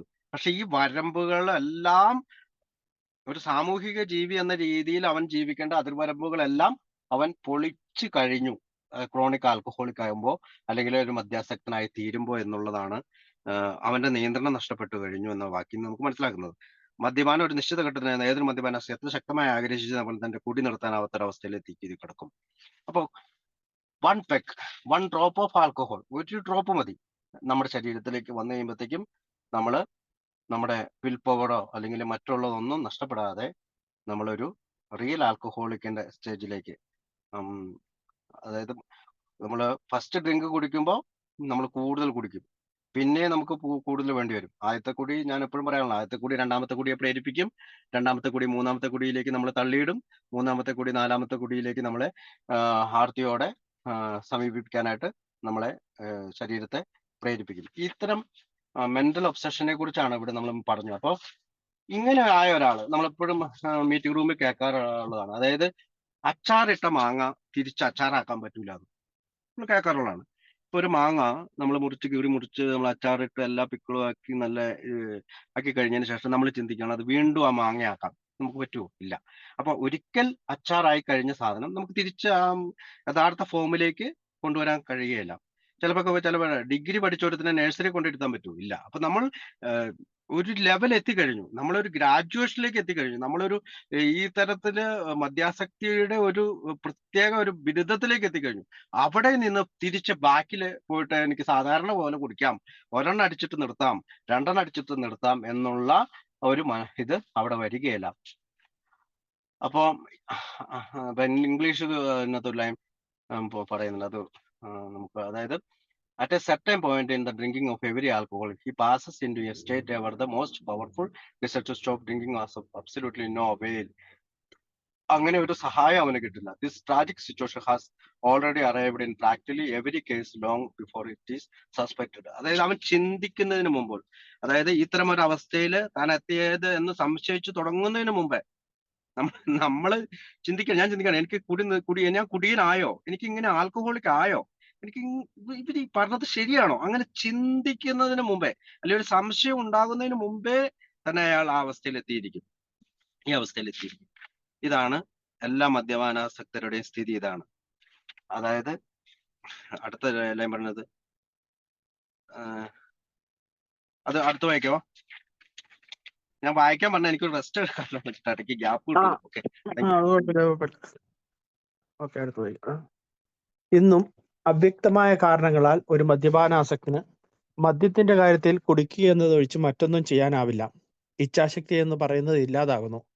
ഒരാഴ്ചയോ ഒരു മാസമോ മുൻപ് ഞങ്ങൾക്കുണ്ടായ അപമാനത്തിന്റെയും കഷ്ടതയുടെയും ഓർമ്മ ഞങ്ങളുടെ ബോധമനസ്സിലേക്ക് അർഹിക്കുന്ന ഗൗരവത്തോടെ കൊണ്ടുവരുവാൻ ഞങ്ങൾ പലപ്പോഴും അശക്തരാണ്. ആദ്യത്തെ കുടിക്കെതിരെ ചെറുത്തു നിൽക്കുവാൻ ഞങ്ങൾക്ക് കെൽപ്പില്ല. അപ്പൊ അവിടെ പറയാണ് അവ്യക്തമായ ചില കാരണങ്ങളാണ്. അവ്യക്തമായ ചില കാരണങ്ങളാല് ഇയാൾക്ക് കുടിക്കാന്നല്ലാണ്ട് വേറെ ഒരു പരിപാടി നടക്കുകയില്ല. കാരണം കുടിക്കാൻ തോന്നിക്കഴിഞ്ഞാൽ കുടിക്കാൻ ഇപ്പൊ കുടിക്കണമെന്നുള്ള മെന്റൽ ഒബ്സഷൻ അവനിലേക്ക് വന്നു കഴിഞ്ഞാൽ ചിലപ്പോ ഒരു കാര്യമായിരിക്കും. ഭാര്യ വളരെ സന്തോഷകരമൊക്കെ ആയിട്ട് രാവിലെ എണീറ്റ് ഇങ്ങനെ പോയി തലേദിവസത്തെ കുടീനെ പറ്റി ഒന്നും പറയുന്നില്ല. പക്ഷെ ഉച്ച കഴിയുമ്പോഴത്തേക്കും അവള് മോന്ത കറുപ്പിച്ചു തുടങ്ങും. ഇന്നലെ നിങ്ങളെ അവിടെ ആ പ്ലേറ്റ് വലിച്ചെറിഞ്ഞിട്ടോ. അപ്പൊ തുടങ്ങി. അപ്പൊ നമ്മുടെ മനസ്സിൽ പറയണേ, നമ്മുടെ ചിന്ത ഫസ്റ്റ് രണ്ടെണ്ണം അടിച്ചേക്കാം. അപ്പൊ ഇവിടെ ഈ മെന്റൽ ഒബ്സഷനെ പറ്റി പറയുന്ന ഭാഗത്ത് ഡബ്ല്യു പറയാണ്, അയാൾക്ക് ഇപ്പോഴും അവ്യക്തമായ ചില കാരണങ്ങളാട്ടോ. അയാൾക്ക് വീണ്ടും കുടിക്കുക എന്നല്ലാതെ മറ്റൊന്നും ചെയ്യാനാവില്ല. ഇച്ഛാശക്തി എന്ന് പറയുന്നത് ഇല്ലാതാവുന്നു. നമ്മൾ പലപ്പോഴും വിൽ പവറിനെ ഇവിടെ പരിഗണിക്കുന്നില്ല. ആൽക്കഹോളിസം അനോണിമസിന്റെ ഉള്ളിൽ വന്നു കഴിയുമ്പോൾ വിൽ പവർ നഷ്ടപ്പെട്ട ഒരാൾക്കാണ് നമ്മൾ വരുന്നതെന്ന് പറയാം. അപ്പൊ ഇച്ഛാശക്തി എന്ന് പറയുന്നത് ഇവിടെ ഇല്ലാതാവുന്നു. അപ്പോൾ അദ്ദേഹത്തിന് കുടി നിർത്തണമെന്ന് ആഗ്രഹം ഉണ്ടെങ്കിൽ പോലും അദ്ദേഹത്തിന് ഈ ഫസ്റ്റ് ഡ്രിങ്കിൽ നിന്ന് മാറി നിൽക്കാൻ പറ്റില്ല. അപ്പൊ എന്ത് സഹായം അവിടെ വർക്കാവില്ല. പലപ്പോഴും ഞാൻ ഈ സ്ഥലമൊക്കെ മാറി നോക്കിയിട്ടുണ്ട്. ഞാൻ കോതമംഗലത്ത് നിന്ന് മംഗലാപുരം പോയി നിൽക്കും, ചിലപ്പോൾ ബാംഗ്ലൂർ പോകും, അങ്ങനെ പല സ്ഥലങ്ങൾ മാറി നോക്കിയിട്ടുണ്ട്. കൂട്ടുകാരെ മാറി നോക്കിയിട്ടുണ്ട്. ഞാൻ ചിലപ്പോൾ ജോലി മാറി നോക്കിയിട്ടുണ്ട്. ഇവിടെ ഇതൊന്നും വർക്കാവില്ല. ചില ഫുഡ് വയറ് നിറച്ച് കഴിക്കാൻ പറഞ്ഞിട്ട് കൂട്ടുകാർ പറഞ്ഞിട്ട് അങ്ങനെ കഴിച്ചിട്ടുണ്ട്. പക്ഷെ ആ ഫുഡിന്റെ ആ എഫക്ട് കഴിയുമ്പോഴത്തേക്ക് കുറച്ച് ദിവസമൊക്കെ നിൽക്കും. അല്ലെങ്കിൽ എന്തെങ്കിലും ഭയം വരുമ്പോൾ കുറച്ച് ദിവസമൊക്കെ സോബറായി നിൽക്കും. പക്ഷെ ആത്യന്തികമായി ഞാൻ എനിക്ക് ആ മെന്റൽ ഒബ്സഷനിൽ നിന്ന് വിട്ടുപോകില്ല. എനിക്ക് എപ്പോഴും കുടിക്കണം, അല്ലെങ്കിൽ so called will power become practically non existent. അതായത് ആ വിൽ പവർ എന്ന് പറയുന്ന സാധനം, ഇച്ഛാശക്തി എന്ന് പറയുന്ന സാധനം നമ്മളിൽ നിന്ന് ഇല്ലാതാവുന്നു. നോൺ എക്സിസ്റ്റന്റ്, അവിടെ ഇല്ലാതാവുന്നു.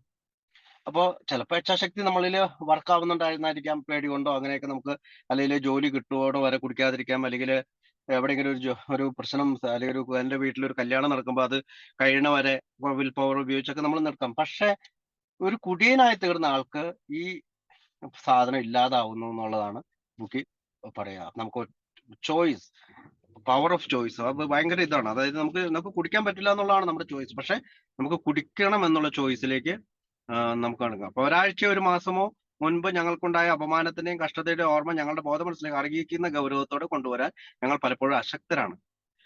ഒരാഴ്ച മുമ്പ് ടി വി തല്ലിപ്പൊളിച്ചത് മറന്നുകൊണ്ട് ഞാൻ ഓടുകയാണ്. ഒരാഴ്ച മുമ്പ് ഞാൻ വീട്ടില് പ്രോമിസ് ചെയ്തത് ഞാൻ മറന്നു പോവാണ്. ഞാന് എന്റെ മൂത്ത കുട്ടിയെ കാലയിൽ കെട്ടിപ്പിടിച്ച് കിടന്ന് കുടിക്കരുതെന്ന് പറയുന്ന കുട്ടിയെ, മൂന്ന് വയസ്സൊക്കെ ഉള്ള, 3-3.5 വയസ്സൊക്കെ ഉള്ള, കുടിക്കരുതെന്നല്ല, അത് എന്നെ പുറത്തേക്ക് വിടാത്ത, നമ്മള് കുടിക്കാനായിട്ട് പുറത്തേക്ക് വിടുമ്പോ അവന്റെ വിചാരം ഞാൻ പുറത്തേക്ക് പോകാതിരിക്കാൻ വേണ്ടി അങ്ങനെ കാലെ കെട്ടിപ്പിടിച്ച് നിൽക്കുന്ന കുട്ടിയെ വലിയ ഫോഴ്സിലല്ലെങ്കിലും തട്ടിത്തെറിപ്പിച്ചുകൊണ്ട് ബാറിലേക്ക് ഓടുകയാണ്. ഈ കാര്യത്തിനെയാണ് പറയാ ഇച്ഛാശക്തി എന്ന് പറയുന്ന, അല്ലെങ്കിൽ ആദ്യത്തെ കുടിക്കെതിരെ ചെറുത്ത് നിൽക്കാൻ കെൽപ്പില്ല. അപ്പൊ അവിടുത്തെ ആദ്യത്തെ കുടിയെ കുറിച്ചാണ് പറയുന്നത്. അപ്പൊ ഫസ്റ്റ് ഡ്രിങ്ക് ഡസ് ഡാമേജ് എന്നുള്ള കാര്യം വീണ്ടും വീണ്ടും പറയണം. അപ്പൊ അത് അടുത്ത പാരഗ്രാഫ് വായിക്കാവോ?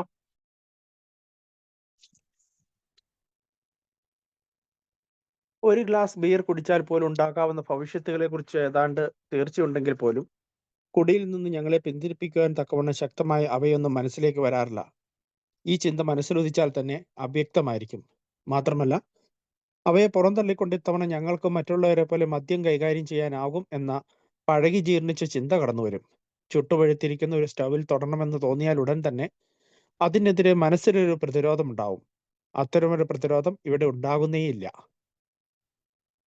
അപ്പൊ ആദ്യത്തെ പാരഗ്രാഫിൽ പറയുന്നു, അവസാനം നമുക്കുണ്ടായ എന്തെങ്കിലും കഷ്ടതയോ എന്തെങ്കിലും അപകടമോ വളരെ ക്രിട്ടിക്കലായി, ഇപ്പൊ നമ്മൾ അത്ഭുതപ്പെടാറുണ്ട്. കാലും കൈയും ഒക്കെ ഒടിഞ്ഞ് ആക്സിഡന്റ് പറ്റിയ ആള് ബാറിലേക്ക്, ഹോസ്പിറ്റലിലേക്ക് കൂട്ടുകാരനെ വിട്ടിട്ട് ഒരെണ്ണം മേടിച്ചുകൊണ്ട് വരാമെന്ന് പറയുന്നു. ക്യാൻസർ ബാധിച്ച്, ഈ രോഗം മൂലം ക്യാൻസർ ബാധിച്ച് ആശുപത്രി കിടന്ന ആള് സ്വന്തം അളിയനോട് പറയുന്നു ഒരെണ്ണം മേടിച്ചുകൊണ്ട് വരാമെന്ന് പറയുന്നു. ലിവർ ഏകദേശം ഡാമേജ് ആയി മരിക്കും എന്ന് പറയുന്ന, അല്ലെങ്കിൽ വെന്റിലേറ്ററിൽ നിന്ന് എണീറ്റ് വന്ന ആള് വീണ്ടും കുടിക്കുന്നു. ഇവിടെ എന്താണ് സംഭവിക്കുക? അതിദാരുണമായിട്ടുള്ള ലാസ്റ്റ് പ്രശ്നം, അവസാനത്തെ പ്രശ്നം ഇവർ ഓർക്കാതെ വരുന്നു.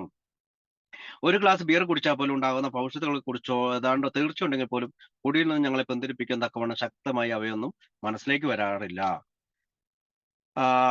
ആൽക്കഹോളിസം അനോണിമസിന്റെ മീറ്റിംഗിൽ ഡെയിലി പോകുമ്പോൾ നമ്മൾ പലപ്പോഴും പരാതി പറയാറുണ്ട്. എന്നും കുടിക്കഥകളാണ്, ഡ്രങ്ക് ലോഗ്സുകളാണ് നമ്മൾ പറയുന്നത്. എന്നും കഴിഞ്ഞ 16 വർഷം മുമ്പ് ഞാൻ കുടിച്ച കഥയാണ് ഞാൻ പറയുന്നത്. അല്ലെങ്കിൽ അതിനു മുമ്പോ അല്ലെങ്കിൽ 20 വർഷം മുമ്പ് ഉണ്ടായ അല്ലെങ്കിൽ 25 വർഷം മുമ്പുണ്ടായ സംഭവങ്ങളൊക്കെയാണ് ഞാൻ പറയുന്നത്. എന്താണ് ഇവിടെ സംഭവിക്കുക? ഇതൊരു സൈക്കാ സൈക്കോളജിക്കൽ ട്രീറ്റ്മെന്റ് ആണ്. ഒരു മനസ്സിലേക്ക് അവസാന കുടികളുടെ കാര്യങ്ങൾ പറയുമ്പോൾ നമ്മുടെ ബ്രെയിനിലേക്ക് നമ്മളെ അതിനെ പ്രതിരോധിക്കാനുള്ള ഒരു ശക്തി ഉണ്ടാക്കിയെടുക്കും. എന്നാൽ കുടിക്കുന്ന കാലഘട്ടങ്ങളിൽ നമുക്കിതൊന്നും സംഭവിക്കുന്നില്ല. കാരണം അതിന്റെ ഈ കുടിയിൽ നിന്ന് ഇപ്പോഴത്തെ നിലവിലുള്ള കുടിയിൽ നിന്ന് ഞാൻ കുടിക്കാൻ പോകുന്ന അതിൽ നിന്ന് കുടിക്കുന്ന കാലഘട്ടങ്ങളിൽ ആ പഴയ കാര്യം ഞാൻ ഓർക്കാറില്ല. അല്ലെങ്കിൽ ശക്തി വേണം. അതിന് ആഴത്തിലും തൂക്കവും വേണം. പക്ഷെ ആഴത്തിലും തൂക്കത്തിലും മനസ്സിലേക്ക് വരാറില്ല. ഞാൻ വണ്ടി ഇടിച്ചതല്ലേ, ഇനി ഞാൻ കുടിക്കണോ? ഞാൻ എന്റെ ഡ്രൈവിംഗ് ലൈസൻസ് പോയതല്ലേ, ഇനി ഞാൻ കുടിക്കണോ? എന്നെ പോലീസ് കേസ് ആയതല്ലേ, ഞാൻ ഇനി കുടിക്കണോ? ഞാനൊരു ക്രിമിനൽ കേസിലെ പ്രതിയല്ലേ, ലാസ്റ്റ് കുടിച്ചതിന്റെ പ്രശ്നത്തില് ഞാൻ കുടിക്കണോ? ഞാൻ കത്തിയെടുത്തില്ലേ, ഞാൻ ഭാര്യയെ കുത്താൻ വേണ്ടി കത്തിയെടുത്തില്ലേ, ഞാൻ അബദ്ധത്തിൽ കുത്തിയായിരുന്നു ഞാൻ ജയിലിൽ പോകില്ലായിരുന്നോ? എത്രയോ ദാരുണമായിട്ടുള്ള അനുഭവങ്ങൾ. എന്റെ കൂട്ടുകാരൊക്കെ എത്രയോ പാങ്ക്രിയാസ് കത്തി കുത്തുകൊണ്ട് പാങ്ക്രിയാസ് ഒക്കെ മുറിഞ്ഞ് അല്ലെങ്കിൽ അവയവങ്ങൾ മുറിഞ്ഞ് നിൽക്കുന്ന ഒരു കൂട്ടുകാരൻ എനിക്കുണ്ട്. അയാൾ കുടിച്ചു കഴിഞ്ഞപ്പോ ആശുപത്രിയിൽ നിന്ന് ഇറങ്ങിയപ്പോ ഡോക്ടറോട് ചോദിച്ചത് എനിക്കിനി കുടിക്കാൻ കഴിയുമോ എന്നാണ്. എനിക്കിനി ജോലിക്ക് പോകാൻ കഴിയുമോ എന്നോ ഞാൻ ഇനി ജീവിച്ചിരിക്കുമോ എന്നല്ല, എനിക്കിനി കുടിക്കുവാൻ കഴിയുമോ എന്ന ചോദ്യത്തിന് ഡോക്ടർ പറഞ്ഞു, നീ ചെറുതായിട്ട് 1 2 ഒക്കെ അടിച്ചോ കുഴപ്പമില്ല എന്ന് പറഞ്ഞു. നമ്മൾ ആദ്യമേ കണ്ടു. ആദ്യമേ നമ്മളൊരു പാരഗ്രാഫിൽ കണ്ടു. എന്താ കണ്ടേ? പൊതുസമൂഹം അങ്ങനെയാണ്.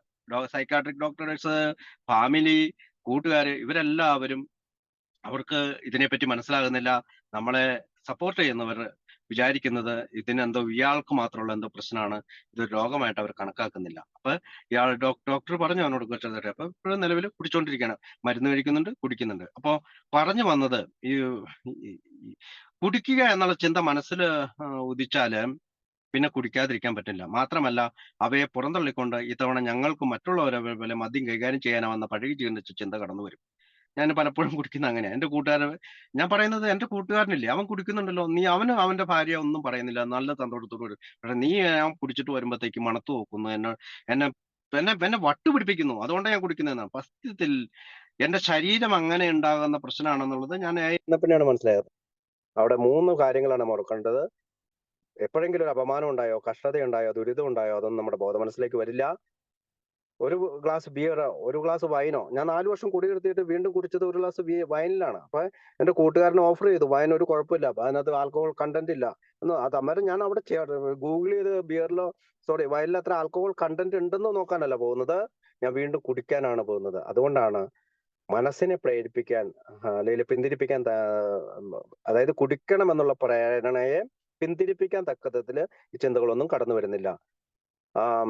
എങ്ങനെയെങ്കിലും മറ്റൊരു കൂട്ടുകാരെ പോലെയൊക്കെ കുടിച്ചേക്കാം. എന്റെ കൂട്ടുകാരെ എന്റെ കൂടെ ഇരിക്കും. നമ്മൾക്ക് ഇപ്പൊ 100 പേര് കുടിക്കുമ്പോൾ 20 പേർക്കാണ് പ്രശ്നം ഉണ്ടാവുന്നതെന്ന് പറയുന്നു. ഓക്കെ, 100 പേര് കുടിക്കുമ്പോൾ ഈ പ്രശ്നമുള്ളത് 20 പേർക്കാണ്. പക്ഷെ നമ്മൾ 80 പേരിലേക്ക് നോക്കിക്കൊണ്ട് നമ്മളിലെ 20 പേര് പറയാണ് അവർക്കൊന്നും കുഴപ്പമില്ല, പിന്നെ എനിക്ക് എന്നാ കുഴപ്പം, മദ്യം സുലഭമായി ലഭിക്കുന്നുണ്ട്, ഗവൺമെന്റ് എന്റെ വീടിന് ചുറ്റുമൊക്കെ 3 4 ബ്രാൻഡി കടകളുണ്ട്, ബാറുകളുണ്ട്, എല്ലാവരും കുടിക്കുന്നുണ്ട്, എല്ലാവരും ഫംഗ്ഷന് മുമ്പ് കുടിക്കുന്നു, പിന്നെ എന്തുകൊണ്ട് എന്നുള്ള ചോദ്യം നമ്മളിലേക്ക് വരികയാണ്. അപ്പോൾ നമ്മൾ പ്രത്യേകിച്ച് മലയാളി അസോസിയേഷന്റെ ഒക്കെ പരിപാടിയൊക്കെ പോകുമ്പോൾ മറ്റേ അടുക്കളയിലും കാറിലും ഒക്കെ ഈ പരിപാടിയാണ്. അപ്പൊ നമ്മൾ ചിന്തിക്കും അവർക്കൊന്നും കുഴപ്പമില്ലെങ്കിൽ ഈ തവണ എനിക്ക് അതുപോലെ കുടിക്കാൻ കഴിയും. പക്ഷെ നമ്മൾ പല മലയാളി അസോസിയേഷനിലും ഒക്കെ നമ്മൾ പോകുമ്പോൾ നമ്മൾ കഥകൾ കേൾക്കുന്നുണ്ട്. അവിടെ പോയി കഴിയുമ്പോഴത്തേക്കും കുടിക്കുന്നു, എല്ലാവരുടെ മുമ്പിൽ നാണം കെടുന്നു, ഭാര്യയും മക്കളും ഭക്ഷണം കഴിക്കാതെ ഇപ്പൊ കാടി പോയിരിക്കുന്നു, അത്രയും വേഗം ഓടിക്കൊണ്ട് അവർ വീട്ടിലേക്ക് പോയിരുന്ന് കരയുന്നു. പിറ്റേ ദിവസം രാവിലെ നമ്മൾ വീണ്ടും സോറി പറയുന്നു, വീണ്ടും നമ്മളെ ഇതിനൊരു സർക്കിളാണ് ജെല്ലിനെ കേർവ് പറയുന്നത്. ഇതൊരു സർക്കിളായിട്ട് ഇങ്ങനെ കറങ്ങിക്കൊണ്ടേയിരിക്കും. അപ്പൊ അതിനൊരു ഉദാഹരണം പറയാണ്. ചുട്ടുപഴുത്തിരിക്കുന്ന ഒരു സ്റ്റവിൽ തൊടണമെന്ന് തോന്നിയാലും തന്നെ അതിനെതിരെ മാനസികമായ പ്രതിരോധം ഉണ്ടാവും. അപ്പൊ നമുക്ക് പറയാം, നമ്മളൊരു സ്റ്റവിൽ തൊടുവാണെങ്കിൽ നമുക്ക് ബ്ലിസ്റ്റർ ഉണ്ടാവും, അല്ലെ? അവിടെ ഒരു മലയാളത്തിൽ എന്നാ പറഞ്ഞ ഒരു തടിപ്പ് പോലെ ഒരു ഇങ്ങനെ വെള്ളം കെട്ടിയിരിക്കണ പോലത്തെ ഒരു സാധനം ഉണ്ടാവും, അതിന് ബ്ലിസ്റ്റർ. അപ്പൊ അത് വന്നു കഴിഞ്ഞാൽ നമുക്കറിയാം, പിന്നെ നമുക്കൊരു പ്രതിരോധം ഉണ്ടാവും. കാരണം പിന്നീട് എപ്പോഴെങ്കിലും സ്റ്റവ് പോയി തൊടൂല. തീ കണ്ടു കഴിഞ്ഞാൽ നമ്മൾ തൊടൂല. ഒരു അഗ്നികോളം കണ്ടെന്ന പോലെ നമ്മൾ പിന്തിരിക്കും, അല്ലെ? എന്നാണ് പിന്നീട് 10-ാം പടിയിൽ നമ്മളോട് പറയുന്നത്. അപ്പൊ ഈ ശക്തമായിട്ടുള്ള ഒരു അനുഭവം നമുക്ക് കിട്ടിക്കഴിഞ്ഞാൽ പിന്നെ നമുക്ക് സാധാരണ രീതിയിൽ നമ്മൾ അത് ചെയ്യാറില്ല. ശക്തമായിട്ടുള്ള എന്തെങ്കിലും അനുഭവം, ഇപ്പൊ ഒരു വീട്ടിൽ ചെന്ന് നമ്മളോട് നമ്മൾ ആട്ടി പുറത്താക്കി, മേലിൽ ഈ വീട്ടിലേക്ക് വരരുത്, എത്ര പൂസായിക്കോട്ടെ, മേലിൽ നീ ഈ വീട്ടിലേക്ക് വരരുതെന്ന് പറഞ്ഞു കഴിഞ്ഞാൽ നമ്മൾ കൃത്യമായിട്ട് അത് ഓർക്കും. കാരണം അത് പിന്നീട് നമുക്ക് അവിടെ അപ്പൊ ഒരു പ്രതിരോധമുണ്ട്. നമുക്ക് ആ വീട്ടിൽ പോകാതിരിക്കാൻ പറ്റും, അല്ലേ?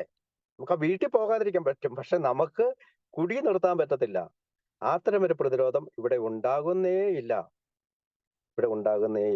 അപ്പൊ നമുക്ക് നമ്മുടെ റെസിസ്റ്റിംഗ് പവർ മാറി നമ്മളൊരു വല്ലാത്ത നമ്മുടെ ശരീരം വല്ലാത്തൊരു പ്രശ്നത്തിൽ ചേരുന്നു എന്നുള്ളതാണ്.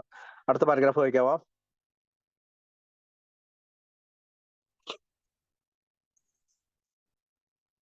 തികച്ചും സാധാരണമെന്ന മട്ടിൽ മദ്യപാനാസക്തർ തന്നോട് തന്നെ പറഞ്ഞേക്കാം, ഇത്തവണത്തെ കൂടി എനിക്ക് പ്രശ്നമൊന്നും സൃഷ്ടിക്കില്ല. അതെങ്ങനെയെന്ന് കാണാം. അല്ലെങ്കിൽ ഒന്നും തന്നെ അവൻ ചിന്തിച്ചില്ലെന്നും വരാം. എത്രയോ പ്രാവശ്യം ഞങ്ങളിൽ ചിലർ ഇത്തരത്തിൽ തികഞ്ഞ അനാസ്ഥയോടെ കുടിച്ചിട്ടുണ്ട്. 3-4 അകത്താക്കി കഴിയുമ്പോൾ മദ്യശാലക്കിട്ട് തന്നെ ഇടിച്ചുകൊണ്ട് ഞങ്ങളോട് ചോദിച്ചിട്ടുണ്ട്, ദൈവത്തെ ഓർത്ത് പറയൂ, ഞാൻ എങ്ങനെയാണ് വീണ്ടും കുടിക്കാനിടയായത്? ഉടൻ തന്നെ അടുത്ത ചിന്ത മനസ്സിലുദിക്കുന്നത് ഇങ്ങനെയാണ്, 6ാമത്തെ കുടിക്ക് ശേഷം നിർത്തിയേക്കാം, അല്ലെങ്കിൽ ഇനി നിർത്തിയിട്ട് എന്ത് നാടാൻ. ഇപ്പൊ സ്റ്റൗവിന്റെ ഉദാഹരണം പറഞ്ഞതിന് ശേഷം അടുത്ത പാരഗ്രാഫിൽ പറയാണ്, തികച്ചും സാധാരണ നോർമൽ ആയിട്ടുള്ള ഒരു ഡ്രിങ്കറെ പോലെ എനിക്ക് കുടിക്കാൻ സാധിക്കും. ഈ തവണത്തെ കുടി എനിക്ക് പ്രശ്നമൊന്നും ഉണ്ടാക്കില്ല. അല്ലെങ്കിൽ ഇതെങ്ങനെയെന്ന് കാണാം. അല്ലെങ്കിൽ ഒന്നും തന്നെ അവൻ ചിന്തിച്ചില്ലെന്നും വരാം. എത്രയോ പ്രാവശ്യം ഞങ്ങൾ ചില ഇത്തരം ഒരു തികഞ്ഞ അനാസ്ഥയോടെ കുടിച്ചിട്ടുണ്ട്. അതായത് കുടിക്കേണ്ട ആവശ്യമില്ല, പക്ഷെ എന്നാലും നമുക്ക് തോന്നുവാണ് ഈ തവണ കുഴപ്പമുണ്ടാവില്ല. അപ്പോഴാണ് നമ്മുടെ കൂട്ടുകാരനോട് ഓഫർ ചെയ്യണേ, ഒരെണ്ണം അടിക്ക് വാ, അല്ലെങ്കിൽ ഇങ്ങോട്ട് വാ, നമുക്ക് പോവാം എന്ന് പറയുമ്പോൾ നമ്മൾ അടിക്കുന്നു. 3-4 അകത്താക്കി കഴിയുമ്പോൾ മദ്യശാലക്കിട്ട് തന്നെ ഇടിച്ചുകൊണ്ട് ഞങ്ങളോട് തന്നെ ചോദിച്ചിട്ടുണ്ട്, ദൈവത്തെ ഓർത്ത് പറയൂ, ഞാൻ എങ്ങനെയാണ് വീണ്ടും കുടിക്കാനിടയായത്? ഉടൻ തന്നെ അടുത്ത ചിന്ത മനസ്സിലിരിക്കുന്ന 6ാമത്തെ കുടിക്ക് ശേഷം നിർത്തിയേക്കാം, അല്ലെങ്കിൽ ഇനി നിർത്തിയിട്ട് എന്ത് നേടാൻ. ഇവിടെ പലപ്പോഴും നമ്മൾ ചിന്തിക്കുന്ന ഒരു ചിന്തയാണ്. കാരണം വീണ്ടും കുടിച്ചു കഴിയുമ്പോൾ നമ്മളോട് ജനുവരി 1 നിർത്തുകയാണ്, ഈ നോമ്പ് കാലത്ത് നിർത്തുകയാണ്, അങ്ങനെയൊക്കെ പറഞ്ഞതിന് ശേഷം നമ്മൾ എപ്പോഴെങ്കിലും വീണ്ടും കുടിക്കാനായിട്ട് ഉള്ള പ്രേരണ വരുമ്പോൾ നമ്മൾ ഇത്തരം എക്സ്ക്യൂസുകളും ഇത്തരം ഇതെല്ലാം മറന്നു പോകുന്നു. മദ്യശാലക്കിട്ട് ഇടിച്ചുകൊണ്ട് നമ്മൾ ബാറിലേക്ക് ചെന്നിട്ട് മദ്യശാലക്കിട്ട് എങ്ങനെയാണ് ഞാൻ ഇവിടെ എത്തിയത്, എങ്ങനെയാണ് അവിടെ എത്തിയത് അമ്പട്ട്. പക്ഷെ നമ്മുടെ ചിന്ത മുഴുവനാണ്, ഇന്നും കൂടി കുടിച്ചിട്ട് നാളെ മുതൽ നിർത്താം, ഇന്നും കൂടി ഞാൻ കുടിക്കുന്നുള്ളൂ. അതുകൊണ്ടാണ് ആ ഒരു ലൈൻ, 6ാമത്തെ കുടിക്ക് ശേഷം നിർത്തിയേക്കാം, അല്ലെങ്കിൽ ഇനി നിർത്തിയിട്ട് എന്ത് ചെയ്യാൻ. അല്ല, ഇനിയിപ്പോ എന്നാ നിർത്തിയിട്ട് എന്നാ കാര്യം? ചിലർ പറയാറുണ്ട്, ജോലി നഷ്ടപ്പെട്ടു പോയില്ലേ, ഭാര്യ പിരിഞ്ഞു പോയില്ലേ, മക്കള് പോയില്ലേ, ഇനി എന്ത് നേടാൻ? നിരാശ, മൊത്തത്തില് ഒരു ഡിസപ്പോയിന്റ്മെന്റ് അവന്റെ മനസ്സിലേക്ക് പറയുന്നു. അപ്പൊ ഞാൻ ആദ്യം പറഞ്ഞു, ശരീരത്തെ കുറിച്ച് പറഞ്ഞതിന് ശേഷം എങ്ങനെയാണ് മെന്റൽ ഒബ്സഷനിലേക്ക് ഒരു മനുഷ്യൻ നീങ്ങുന്നതിന്റെ കുറെ കാര്യങ്ങൾ പറയണം. അപ്പൊ ഇതിനകത്ത് ഒരു പ്രധാനപ്പെട്ട കാര്യമാണ്, ഇനിയും എനിക്ക് നിർത്തിയിട്ട് എന്ത് കാര്യം എന്നുള്ളൊരു ചിന്ത. പലപ്പോഴും ഡിസപ്പോയിന്റ്മെന്റ് രീതിയിൽ ഭാര്യയില്ല, മക്കളില്ല, ജോലിയില്ല, പ്രായമായി, ഇനി എന്തൊക്കെ ചെയ്യാനെന്നുള്ള രീതിയിലേക്കും മനുഷ്യന്റെ മദ്യാസക്തിന്റെ മനസ്സിലേക്ക് വരാം. അപ്പൊ അടുത്ത പാരഗ്രാഫ്, മദ്യപാനാസക്തി പറഞ്ഞു. മദ്യപാനാസക്ത പ്രവണതകളുള്ള ഒരാളിൽ ഇவ்விധമുള്ള ചിന്തകൾ വേരൂന്നി കഴിയുമ്പോൾ മനുഷ്യ സഹായത്തിന് അതീതമായ ഒരു നിലയിലേക്ക് അയാൾ എത്തിച്ചേരുകയാണ്. ബന്ധനസ്ഥനാക്കുന്നില്ലെങ്കിൽ അയാൾ മരിക്കുകയോ ശിഷ്ടായുസ് മുഴുവൻ ഭ്രാന്തമായി കഴിയുകയോ ചെയ്യും. ചരിത്രത്തിൽ ഉടനീളമുള്ള ആയിരക്കണക്കിന് മദ്യപാനാസക്തരുടെ അനുഭവങ്ങൾ രൂക്ഷവും ഭീഭത്സവുമായ സത്യം സ്ഥിരീകരിക്കുന്നുണ്ട്. ദൈവാനുഗ്രഹമില്ലായിരുന്നുവെങ്കിൽ അനേകായിരങ്ങൾക്ക് കൂടി ഇതിലും ശോചനീയമായ ഒരവസ്ഥ ഉണ്ടാകുമായിരുന്നുള്ളൂ. അനേകർക്ക് മദ്യപാനം നിർത്തണമെന്നുണ്ട്, പക്ഷെ കഴിയുന്നില്ല. അപ്പൊ അടുത്ത പാരഗ്രാഫില് പറയാണ്, പല ചിന്തകൾ, അതായത് മദ്യപാനാസക്ത പ്രവണതയുള്ള ഒരാളിൽ ഈ വിധമുള്ള ചിന്തകൾ വരുന്നത് മനുഷ്യ സഹായത്തിന് അതീതമായ നിലയിലേക്ക് അയാൾ എത്തിച്ചിരിക്കുകയാണ്. ഇപ്പൊ ഒരു മെന്റൽ ഒബ്സഷൻ വന്നാൽ ഈ തരത്തില് വീണ്ടും കുടിക്കണമെന്ന് പ്രേരിപ്പിക്കുന്ന വല്ലാതെ മെന്റൽ ഒബ്സഷൻ ഉള്ള ഒരാളുകൾക്ക് മനുഷ്യ സഹായം പോരാ. ഒരു ആൽക്കോളിക്സ് അനോണിമസിലെ മെമ്പർ എപ്പോഴും വിളിച്ചോണ്ടിരുന്നാൽ പോരാ. ഒരു സ്പോൺസർ എപ്പോഴും സ്പോൺസറുടെ വീട്ടിൽ പോയിരുന്നാൽ മാത്രം പോരാ. അയാള് എപ്പോഴും മീറ്റിംഗ് മാത്രം കൂടിയാൽ പോരാ. അതായത് ആ വാക്ക് നമുക്ക് മനുഷ്യ സഹായത്തിന് അതീതം. നമുക്കറിയാം, ABC പറയുന്നുണ്ട്, മനുഷ്യന് മേലെ ഒരു സംഗതി വരണം. അപ്പൊ നമ്മളെ പലപ്പോഴും നമ്മുടെ സ്പിരിച്വാലിറ്റിയിലേക്ക് കൊണ്ടുപോകുന്നതിലേക്കുള്ള യാത്രയാണ്. അപ്പൊ നമ്മൾ ബോഡീനെ പറ്റി പറഞ്ഞു, മെന്റൽ ഒബ്സഷനിലേക്ക് പറഞ്ഞു. ഇനി ഒരു പരിഹാരമുണ്ടെന്നുള്ളതാണ് നമ്മൾ ഭയക്കുന്നത്. നമ്മുടെ ചാപ്റ്ററിന്റെ പേരെന്താണ്? There is a solution. ആ ഒരു പരിഹാരമുണ്ട് എന്ന നിലയിൽ നമ്മളോട് പറയാണ്, നിങ്ങൾ മനുഷ്യന്മാരിൽ ആശ്രയിക്കരുത്. എന്നും മീറ്റിങ്ങിന് കാണുന്നവരെ അല്ല ആശ്രയിക്കേണ്ടത്. ഷിബു ചേട്ടൻ എല്ലാ ദിവസവും വിളിക്കും, അല്ലെങ്കിൽ ഷിബുവിനെ അയാൾ എല്ലാ ദിവസവും വിളിക്കും. അയാളിൽ റിലേ ചെയ്തുകൊണ്ടല്ല ഷിബു സോബർ ആവേണ്ടത്. ഷിബു സോബർ ആവേണ്ടത് മറ്റൊരു ശക്തിയിലേക്ക്, ഒരു പവറിനെ കുറിച്ചാണ് അവിടെ അദ്ദേഹം പറഞ്ഞു തുടങ്ങുന്നത്. നമുക്കറിയാം, നമ്മളൊരു പ്ലാൻ ഓഫ് ആക്ഷനിലേക്ക് പോവുകയാണ്. അടുത്ത പാരഗ്രാഫിൽ നമ്മൾ ആദ്യത്തെ ലൈനിൽ അത് കാണുന്നുണ്ട്. എന്താണ് പ്ലാൻ ഓഫ് ആക്ഷൻ, എന്താണ്? അപ്പൊ ഈ പാരഗ്രാഫിൽ അടുത്ത ബന്ധനാസ്ഥനാക്കുന്നില്ലെങ്കിൽ, അപ്പം മനുഷ്യ സഹായത്തിന് അതീതമാണ്. ഒരു മനുഷ്യനെ ആശ്രയിച്ചിരുന്നിട്ട് കാര്യമില്ല. ചിലർ വിളിക്കും, ചേട്ടാ എന്നെ വിളിക്കാമോ, മെസ്സേജ് അയക്കും. ഓക്കെ, അതൊക്കെ സമ്മതിച്ചു, മെസ്സേജ് അയക്കാം, വിളിക്കാം, അതൊക്കെ. പക്ഷെ അതുകൊണ്ട് മാത്രം കാര്യമില്ല. അത് മാത്രമല്ല ഞാൻ പറഞ്ഞത്, സ്പോൺസർ റിലേ ചെയ്യുന്നതെന്നുള്ള അർത്ഥത്തിലല്ല. സ്പോൺസറെ കാണണം, സംസാരിക്കണം. പക്ഷെ വീണ്ടും നമ്മൾ മനുഷ്യന്, അതായത് നമുക്ക് മനുഷ്യരാണ്, അവരെ എക്സ്പെക്ടേഷൻ നമ്മൾ എല്ലാ ദിവസവും വിളിക്കുമെന്ന് നമ്മൾ പ്രതീക്ഷിക്കരുത്. എല്ലാ ദിവസവും നമ്മൾ കൂടെ കൊണ്ട് നടക്കുമെന്ന് പ്രതീക്ഷിക്കരുത്. ചിലപ്പോൾ നമ്മളുടെ ചില വർത്തമാനത്തിലോ സംസാരത്തിലോ ഇഷ്ടമല്ലാത്ത ആളുകളുണ്ടാവും, നമ്മളോട് താല്പര്യമില്ലാത്ത ആളുകളുണ്ടാവും. അപ്പൊ മനുഷ്യ സഹായത്തിന് അതീതമായ ഒരു നിലയിലേക്ക് അയാൾ എത്തിച്ചിരിക്കുകയാണ്. അപ്പം പതറ്റിക് സിറ്റുവേഷൻ, നമ്മുടെ ദുരിതപൂർണമായ വളരെ മോശമായ ഒരു സിറ്റുവേഷനെ കുറിച്ചാണ് അവിടെ പറയുന്നത്. അടുത്ത ലൈൻ നമ്മൾ വായിക്കണം. ബന്ധനസ്ഥനാക്കുന്നില്ലെങ്കിൽ അയാൾ മരിക്കുകയോ ശിഷ്ടായുസ് മുഴുവൻ ഭ്രാന്തമായി കഴിയുകയോ ചെയ്യും. നമുക്ക് പലപ്പോഴും തോന്നിയിട്ടില്ലേ, പല ഈ ഭ്രാന്തമായ ഒരു അവസ്ഥയിലേക്ക് എത്തിച്ചേർന്ന് അയാൾ ചിലപ്പോൾ എത്രയോ പേര് മരിച്ചിട്ടുണ്ട്. ഞങ്ങളുടെ കാനഡയൊക്കെ ഒത്തിരി പേര് മലയാളികൾ മരിച്ചു. കപ്പല്, ഈ എൻ്റെ ഒരു കൂട്ടുകാരനുണ്ടായിരുന്നു, അവന് ഇവിടെ ടെലസ് എന്ന് പറഞ്ഞ ഫോൺ കമ്പനിയിൽ വർക്ക് ചെയ്തിരുന്ന അത്ര ബ്രില്യൻ്റ് ആയ പയ്യൻ. അവനെ ഒരിക്കലും മറക്കില്ല. കാരണം ഈ എന്ത് ഫോണിനെ കുറിച്ചോ അല്ലെങ്കിൽ മൊബൈലിനെ കുറിച്ചോ ഒക്കെ എന്ത് സംശയം ഉണ്ടെങ്കിലും അയാൾ പറഞ്ഞു തരും. എന്ത് സെറ്റിങ്സ് എല്ലാം നന്നായി അറിയാവുന്ന ഒരു മനുഷ്യൻ. ഇന്റർനെറ്റിനെ കുറിച്ച് നല്ല ഓഫറൊക്കെ തരും. അങ്ങനെയുള്ള ഒരു മനുഷ്യൻ ഒരു ദിവസം ഈ ജങ്കാറ് ഒരു കരയിൽ നിന്ന് അടുത്ത കരയിലേക്ക് ജങ്കാറിൽ യാത്ര ചെയ്യുമ്പോൾ അയാള് അതിനകത്തേക്ക് എടുത്ത് ചാടി മരിച്ചു. അപ്പൊ അയാൾ മരിച്ചു. അയാളുടെ ഭാര്യയും മക്കളും ഒക്കെ അനാഥരായി. അപ്പൊ ഒന്നില്ലെങ്കിൽ അയാൾ മരിക്കും, ശിഷ്ടായുസ് മുഴുവൻ ഭ്രാന്തമായി കഴിയുകയും ചെയ്യും. നമ്മൾ മീറ്റിംഗ് റൂമിൽ നമ്മൾ കേൾക്കാറുണ്ട്, ജയിൽ, ഡെത്ത് ആൻഡ് ഇൻസ്റ്റിറ്റ്യൂഷൻ. ജയിലോ മരണമോ അല്ലെങ്കിൽ ഇൻസ്റ്റിറ്റ്യൂഷൻ എന്ന് പറഞ്ഞാൽ ഏതെങ്കിലും ആശുപത്രിയിലോ അതുപോലെ അല്ലെങ്കിൽ ഇത്തരം മാനസികമായിട്ടുള്ള ചികിത്സ നടത്തുന്ന സ്ഥലത്തോ അല്ലെങ്കിൽ ആശുപത്രിയിൽ ഒക്കെ തന്നെയാണ് ഇൻസ്റ്റിറ്റ്യൂഷൻ. ഇൻസ്റ്റിറ്റ്യൂഷൻ എന്ന് പറഞ്ഞാൽ ഡി അഡിക്ഷൻ സെന്റേഴ്സ് വരും, ചികിത്സാ കേന്ദ്രങ്ങൾ വരും, മറ്റേ സാനിറ്റോറിയങ്ങൾ വരും, ആശുപത്രികൾ വരും, പൂട്ടിയിടപ്പെടുന്ന ഏതെങ്കിലും ഇപ്പൊ പാലിയേറ്റീവ് കെയർ പോലുള്ള എവിടെയെങ്കിലും സംരക്ഷിക്കുന്ന സ്ഥലങ്ങൾ വരും, എല്ലാം വരും.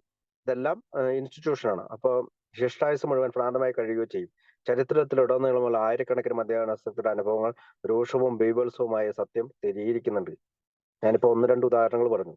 ഈ എത്രയോ അനുഭവങ്ങൾ, ബീഭത്സമായ സത്യങ്ങൾ നമ്മൾ സ്ഥിരീകരിക്കുന്നുണ്ട്. അപ്പോ ഈ ഭ്രാന്തമായി കഴിയും, ജയിലിൽ പോകും, ഇൻസ്റ്റിറ്റ്യൂഷനിൽ കഴിയും. ഇതിനൊക്കെ ആയിരക്കണക്കിന് ഉദാഹരണങ്ങൾ നമുക്കുള്ളത് കൊണ്ടാണ് നമ്മൾ ഈ പുസ്തകം എഴുതിയത്. ദൈവാനുഗ്രഹം ഇല്ലായിരുന്നുവെങ്കിൽ അനേകാര്യങ്ങൾ കൂടി ഇതിലും ശോചനീയമായ ഒരു അവസ്ഥ ഉണ്ടാകുമായിരുന്നു. ഇപ്പൊ നമ്മുടെ ആൽക്കഹോളിക്സ് അനോണിമസിന്റെ ഒരു രൂപീകരണത്തെ പറ്റിയൊക്കെ ബിഹൈൻഡിൽ അദ്ദേഹം പറയാണ്. അതായത് ഇത്തരം ആളുകൾ ഇനിയും കൂടിയാനെ മരണത്തിലേക്ക് അടുക്കുന്ന ആളുകൾ. പക്ഷെ ദൈവാനുഗ്രഹം ഉള്ളത് കൊണ്ട് കുറെ ആളുകൾക്ക്, പക്ഷെ അനേകർക്ക് മദ്യപാനം നിർത്തണമെന്നുണ്ട്, പക്ഷെ കഴിയുന്നില്ല. മറ്റു പലർക്കും മദ്യപാനം നിർത്തണമെന്നുണ്ട്, പക്ഷെ കഴിയുന്നില്ല. അടുത്ത പാരഗ്രാഫ്. ഒരു പരിഹാരമുണ്ട്. ഈ പരിഹാര മാർഗത്തിന്റെ വിജയകരമായ പൂർത്തീകരണത്തിന് ആവശ്യമായ ആത്മപരിശോധന, അമിതമായ അഭിമാനബോധം സന്തുലിതമാക്കുക, പോരായ്മകൾ ഏറ്റുപറയുക എന്നിവ തങ്ങളിൽ ആർക്കും തന്നെ ഇഷ്ടമായിരുന്നില്ല. എന്നാൽ മറ്റുള്ളവരിൽ ഇവ ഫലമണിയുന്നത് ഞങ്ങൾ കണ്ടു. ഞങ്ങൾ ജീവിച്ചിരുന്ന തരത്തിലുള്ള ജീവിതത്തിന്റെ പ്രത്യാശയില്ലായ്മയും നിരർത്ഥകതയും ഞങ്ങൾക്ക് ബോധ്യപ്പെടാൻ ഇടവന്നു. അതുകൊണ്ട് തന്നെ മദ്യപാനാസക്തി എന്ന പ്രശ്നത്തിന് പരിഹാരം കണ്ടെത്തിയവർ ഞങ്ങളെ സമീപിച്ചപ്പോൾ ഞങ്ങളുടെ മുമ്പിൽ അവർ നിരത്തിയ ആത്മീയ ഉപകരണങ്ങൾ സ്വീകരിക്കുകയല്ലാതെ മറ്റൊന്നും ഞങ്ങൾക്ക് ചെയ്യാനുണ്ടായിരുന്നില്ല. ഇവ ഞങ്ങൾക്ക് സ്വർഗീയ അനുഭൂതി നൽകി. ഞങ്ങൾക്ക് ഒരിക്കലും സ്വപ്നം കാണാൻ പോലും കഴിയാതിരുന്ന ഒരു പുതിയ ജീവിതത്തിലേക്ക് ഞങ്ങളെ ദ്രുതഗതിയിൽ എത്തിച്ചു. ഞങ്ങളെ പറ്റിയുള്ള വലിയൊരു സത്യം ഇതാണ്, ഒന്നും കുറവ് ചെയ്യാനില്ലാത്ത വലിയൊരു സത്യം. ഞങ്ങൾക്ക് ആഴമേറിയതും ഫലപ്രദവുമായ ആത്മീയ അനുഭവങ്ങൾ ഉണ്ടായി. ജീവിതത്തോടും സഹജീവികളോടും ഈശ്വര സൃഷ്ടിയായ പ്രപഞ്ചത്തോടുമുള്ള ഞങ്ങളുടെ കാഴ്ചപ്പാട് വിപ്ലവാത്മകമായ രീതിയിൽ അത് മാറ്റിമറിച്ചു.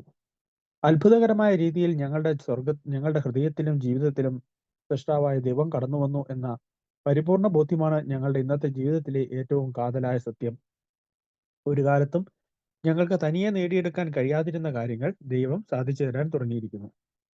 ഓക്കെ, അടുത്ത പാരഗ്രാഫില് ഈ പുസ്തകത്തെ ഈ അധ്യായത്തിന്റെ തന്നെ ഹെഡിങ് ആണ് കൊടുത്തിരിക്കുന്നത്, ഒരു പരിഹാരമുണ്ട്. There is a solution. ഇതൊരു പ്രോമിസ് ആണ്. അതായത് നമ്മുടെ ബോഡിയുടെ പ്രശ്നത്തെക്കുറിച്ചും മെന്റൽ ഒബ്സഷനെ കുറിച്ചും സമൂഹത്തിൽ നമ്മളോടുള്ള സമീപനത്തെ കുറിച്ചും ഒക്കെ പറഞ്ഞതിന് ശേഷം ഇദ്ദേഹം ഒരു കൺക്ലൂഷനിലേക്ക് അടുത്ത 2-3 പേജുകളിൽ അദ്ദേഹം പറയുന്നത് ഒരു പരിഹാരമുണ്ടെന്നുള്ളതാണ്. എന്താണ് പരിഹാരം? ഈ പരിഹാരമാണത്തിന്റെ വിജയകരമായ പൂർത്തീകരണത്തിന് ആവശ്യമായ ആത്മപരിശോധന, സെൽഫ് ഇൻവെന്ററി അല്ലെ, 4, 5 step 4, step 5, step 6, step 8 inventory. അമിതമായ അഭിമാനബോധം സന്തുലിതമാക്കുക, പോരായ്മകൾ ഏറ്റുപറയുക. പോരായ്മകൾ ഏറ്റുപറയുന്ന നമുക്കറിയാം സ്റ്റെപ്പ് 5 എന്നിവ തങ്ങൾക്ക് ആർക്കും തന്നെ ഇഷ്ടമായിരുന്നില്ല. എയിൽ വന്നപ്പോൾ മറ്റൊരാളോട് എന്തിനാണ് എന്റെ കുറ്റങ്ങൾ പറയുന്നത്, എന്തിനാണ് എന്റെ തെറ്റുകൾ ഏറ്റുപറയുന്നത്, എന്തിനാണ് ഒരു സ്പോൺസർ, ഞാൻ മീറ്റിങ്ങിന് പോയാൽ പോരെ, അങ്ങനെയൊക്കെ പറയുന്നവരോട് ബിൽഡബ്ല്യൂ പറയാണ് പൂർത്തീകരണത്തിന് ആവശ്യം, അതായത് ഈ പരിഹാര മാർഗത്തിന്റെ വിജയകരമായ പൂർത്തീകരണം. പരിഹാര മാർഗത്തിന്റെ ഒരു പരിഹാരമുണ്ട്, ഓക്കെ, ആ പരിഹാര മാർഗത്തിന്റെ വിജയത്തിന് പൂർത്തീകരിക്കണമെങ്കിൽ ഈ താഴെ പറയുന്ന കാര്യങ്ങൾ ചെയ്യണം. ആത്മപരിശോധന നടക്കണം. സ്റ്റെപ്പ് 4, അമിതമായ അഭിമാനബോധം സന്തുലിതമാക്കണം. ഒരു ബാലൻസിങ് ഉണ്ടാവണം. വല്ലാതെ ഞാൻ വലിയ ഇതാണെന്നുള്ള രീതിയിൽ പ്രൈഡായിട്ട് ഏറ്റവും മുകളിലോ ഞാൻ വളരെ മോശമാണെന്നുള്ള രീതിയിൽ ഏറ്റവും താഴെയല്ല. ഇതിന് രണ്ടിനും നടുക്ക് ഒരു ബാലൻസിങ് നമ്മൾ ക്രിയേറ്റ് ചെയ്യണം. അത് ഗ്രൂപ്പിലായാലും മീറ്റിങ്ങിലായാലും വീട്ടിലായാലും എല്ലാ കാര്യങ്ങളും ഞാൻ ചെയ്യുന്നത് ഞാനല്ലേ എന്നുള്ള ഒരു വലിയ പ്രൈഡ് മനോഭാവമല്ല. ഞാനത് ചെയ്യേണ്ടതാണ്, എന്റെ കടമയാണ്. കാരണം എനിക്കാണ് രോഗമുള്ളത്, എനിക്കാണ് പ്രോഗ്രാം ഉള്ളത്, എന്റെ വൈഫിന് പ്രോഗ്രാം ഇല്ല, അവൾക്ക് ചിലപ്പോ ഈ തരത്തിലുള്ള ചിലപ്പോൾ പ്രശ്നങ്ങൾ, അത് നമ്മൾ പരിഗണിക്കുന്നില്ല. അപ്പൊ ഈ അമിതമായ അഭിമാനബോധം സന്തുലിതമാക്കുക, ബാലൻസിങ്, ഇത് വലിയൊരു പ്രശ്നമാണ്. നമുക്ക് പലപ്പോഴും പ്രശ്നമാണ് അത്. അയാൾ എന്നെ പറ്റി അത് പറഞ്ഞു, അയാൾ എന്നെ പറ്റി ഇത് പറഞ്ഞു, പിന്നെ നമ്മൾ വല്ലാതെ പ്രശ്നത്തിൽ ഏർപ്പെടുകയാണ്. പിന്നെ നമ്മുടെ അഭിമാനബോധം ഇതാകുകയാണ്. അതൊരു വലിയ സ്റ്റേറ്റ്മെന്റ് ആണ്. അമിതമായ അഭിമാനബോധം സന്തുലിതമാക്കുക എന്നുള്ളത് ആ ബാലൻസിങ്ങിന് വേണ്ടിയിട്ടാണ് നമ്മൾ എല്ലാ ദിവസവും ഈ പ്രോഗ്രാം ചെയ്യണമെന്ന് നമ്മളുടെ പോരായ്മകൾ ഏറ്റുപറയാം. സ്റ്റെപ്പ് 5 എന്നിവ തങ്ങൾ നടക്കുന്നത്. എന്നാൽ മറ്റുള്ളവരിൽ ഫലമണിയുന്നത് ഞങ്ങൾ കണ്ടു. എപ്പോഴാണ് നമ്മൾ ഫലമണിയുന്നത് കണ്ടത്? മീറ്റിംഗ് റൂമിൽ ചെന്നു. മീറ്റിംഗ് റൂമിൽ ചെന്ന് കഴിഞ്ഞപ്പോൾ 45 വർഷക്കാരും 60 വർഷക്കാരും വളരെ സന്തോഷത്തോടുകൂടി ഇരിക്കുന്നത് ഞങ്ങൾ കണ്ടു. ഞങ്ങൾ ജീവിച്ചിരുന്ന തരത്തിലുള്ള ജീവിതത്തിന്റെ ഇല്ലായ്മയും നിരർത്ഥകതയും ഞങ്ങൾക്ക് ബോധ്യപ്പെടാനിട വന്നു. അവരുടെ വാക്കുകളിൽ നിന്നാണ്.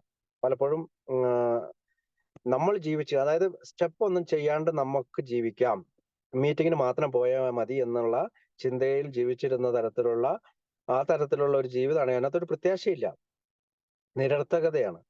അത് ബോധ്യപ്പെടാനിട വന്നു. അതുകൊണ്ട് തന്നെ മദ്യപാനാസക്തി എന്ന പ്രശ്നത്തിന് പരിഹാരം കണ്ടെത്തിയവർ ഞങ്ങളെ സമീപിച്ചപ്പോൾ ഞങ്ങളുടെ മുമ്പിൽ അവർ നിരത്തിയ ആത്മീയ ഉപകരണങ്ങൾ സ്വീകരിക്കുകയല്ലാതെ മറ്റൊന്നും ഞങ്ങൾക്ക് ചെയ്യാനുണ്ടായിരുന്നില്ല. നമുക്കറിയാം, ആത്മീയ ഉപകരണങ്ങൾ നമ്മുടെ മുമ്പിലേക്ക് അവർ വെച്ച് തന്നു.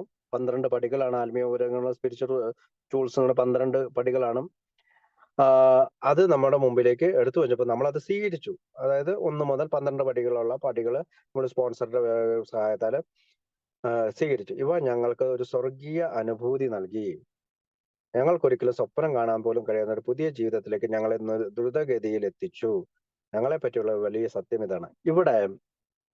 ഇവിടെ ബിഗ് ബുക്കിന്റെ ഇംഗ്ലീഷ് പതിപ്പിൽ പറയുന്നത് ഫോർത്ത് ഡയമെൻഷൻ ഓഫ് എക്സിസ്റ്റൻസ് എന്നാണ്. അതായത് നമ്മൾ ഈ പറയുന്ന ഹോപ്പ്ലെസ് സ്റ്റേജിൽ നിന്ന് ഈ സ്റ്റെപ്പുകളൊക്കെ ചെയ്യാൻ പോയപ്പോൾ നമുക്കൊരു പുതിയ അപ്രോച്ച് ജീവിതത്തിലേക്ക് അപ്രോച്ച് ചെയ്യാൻ പറ്റി, ഒരു പുതിയ സമീപനം ചെയ്യാൻ പറ്റി. അങ്ങനെ നമ്മുടെ പ്രശ്നങ്ങൾ അവസാനിക്കാൻ തുടങ്ങി.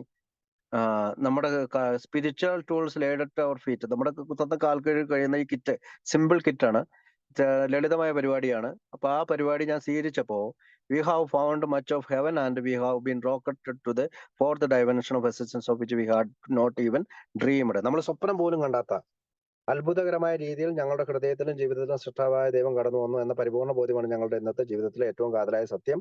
ഒരു കാലത്തും ഞങ്ങൾക്ക് തനിയെ നേടിയെടുക്കാൻ കഴിയായിരുന്ന കാര്യങ്ങൾ ദൈവം സാധിച്ചു തരാൻ തുടങ്ങിയിരിക്കുന്നു. നമുക്കറിയാം, ഈ ഫോർത്ത് ഡയമെൻഷൻ ഓഫ് എക്സിസ്റ്റൻസിനെ കുറിച്ച് അദ്ദേഹം ഇതിനു മുമ്പ് ബില്ലിന്റെ കഥയിൽ പറയുന്നുണ്ട്. പല പേജുകളിലും പേജ് നമ്പർ 25, 26, 27, പേജ് നമ്പർ 47 ഇത് പറയുന്നുണ്ട്. എന്താണ്? 10, 11, 12 പടികളുടെ ഒരു ബ്ലെൻഡ്. അതായത് 10ാം പടി എന്താണ്? തെറ്റ് ചെയ്യുമ്പോഴെല്ലാം ഉടനെ സമ്മതിക്കുക. 11ാം പടി എന്താണ്? പ്രാർത്ഥന, ധ്യാനം എന്നിവയിൽ കൂടി ദൈവവുമായിട്ടുള്ള സമ്പർക്കം ദൃഢമാക്കുക. 12ാം പടി എന്താണ്? ഈ ചെയ്ത പടികളെല്ലാം നമ്മുടെ എല്ലാ വ്യവഹാരങ്ങളിലും പാലിക്കുക. മീറ്റിംഗ് റൂമിൽ മാത്രമല്ല, മീറ്റിംഗ് റൂമിൽ 1.5 മണിക്കൂർ ഇരിക്കുമ്പോഴോ അല്ലെങ്കിൽ 10 മണിക്കൂർ ഞാൻ ഇരിക്കുമ്പോൾ മാത്രമല്ല, പുറത്തേക്ക് ഞാൻ ഇറങ്ങിയാൽ എൻ്റെ വീട്ടിൽ, ജോലി സ്ഥലത്തേക്ക് പോയാൽ എൻ്റെ ജോലി സ്ഥലത്ത്, കൂട്ടുകാരുടെ ഇടയിലേക്ക് ഞാൻ പോയാൽ എൻ്റെ, അങ്ങനെ എല്ലാ വ്യവഹാരങ്ങളിലും ഞാൻ പാലിക്കാൻ ശ്രമിക്കുമ്പോഴാണ് നമ്മൾ ഈ 4th ഡയമെൻഷൻ. അപ്പൊ നമുക്കൊരു സ്വർഗീയ അനുഭൂതി കിട്ടുമെന്നാണ്. അപ്പൊ മലയാളത്തിൽ അത് സ്വർഗീയ അനുഭൂതി എന്നൊക്കെയാണ് പറയുക. അപ്പോ ഹെവൻ എന്നാണ്, അതായത് സ്വർഗീയ അനുഭൂതി നമുക്ക് നേടിയെടുക്കാൻ പറ്റും. അപ്പൊ ഈ 4th ഡയമെൻഷൻ ഓഫ് എക്സിസ്റ്റൻസിലേക്ക് നമ്മൾ എത്തിക്കഴിയുന്നത് ഈ പ്ലാൻ ഓഫ് ആക്ഷൻ ചെയ്യുമ്പോഴാണ്. അതായത് 1 മുതൽ 9 വരെയുള്ള പടികൾ ചെയ്തു കഴിയുമ്പോൾ 10, 11, 12 പടികളിലൂടെ നമ്മൾ എവരി ഡേ, എല്ലാ ദിവസവും നമ്മൾ ജീവിക്കുകയാണ്. ഈ സ്പിരിച്വൽ അവേക്കനിങ് അല്ലെങ്കിൽ ഈ നമുക്ക് സ്പിരിച്വൽ എക്സ്പീരിയൻസ് ഉണ്ട്, സ്പിരിച്വൽ അവേക്കനിങ് ഉണ്ട്. അതിനെപ്പറ്റി അടുത്ത ആഴ്ച നമുക്ക് കുറച്ചധികം സംസാരിക്കാം. അപ്പൊ അടുത്ത പാരഗ്രാഫും കൂടി നമുക്ക് വായിക്കാം.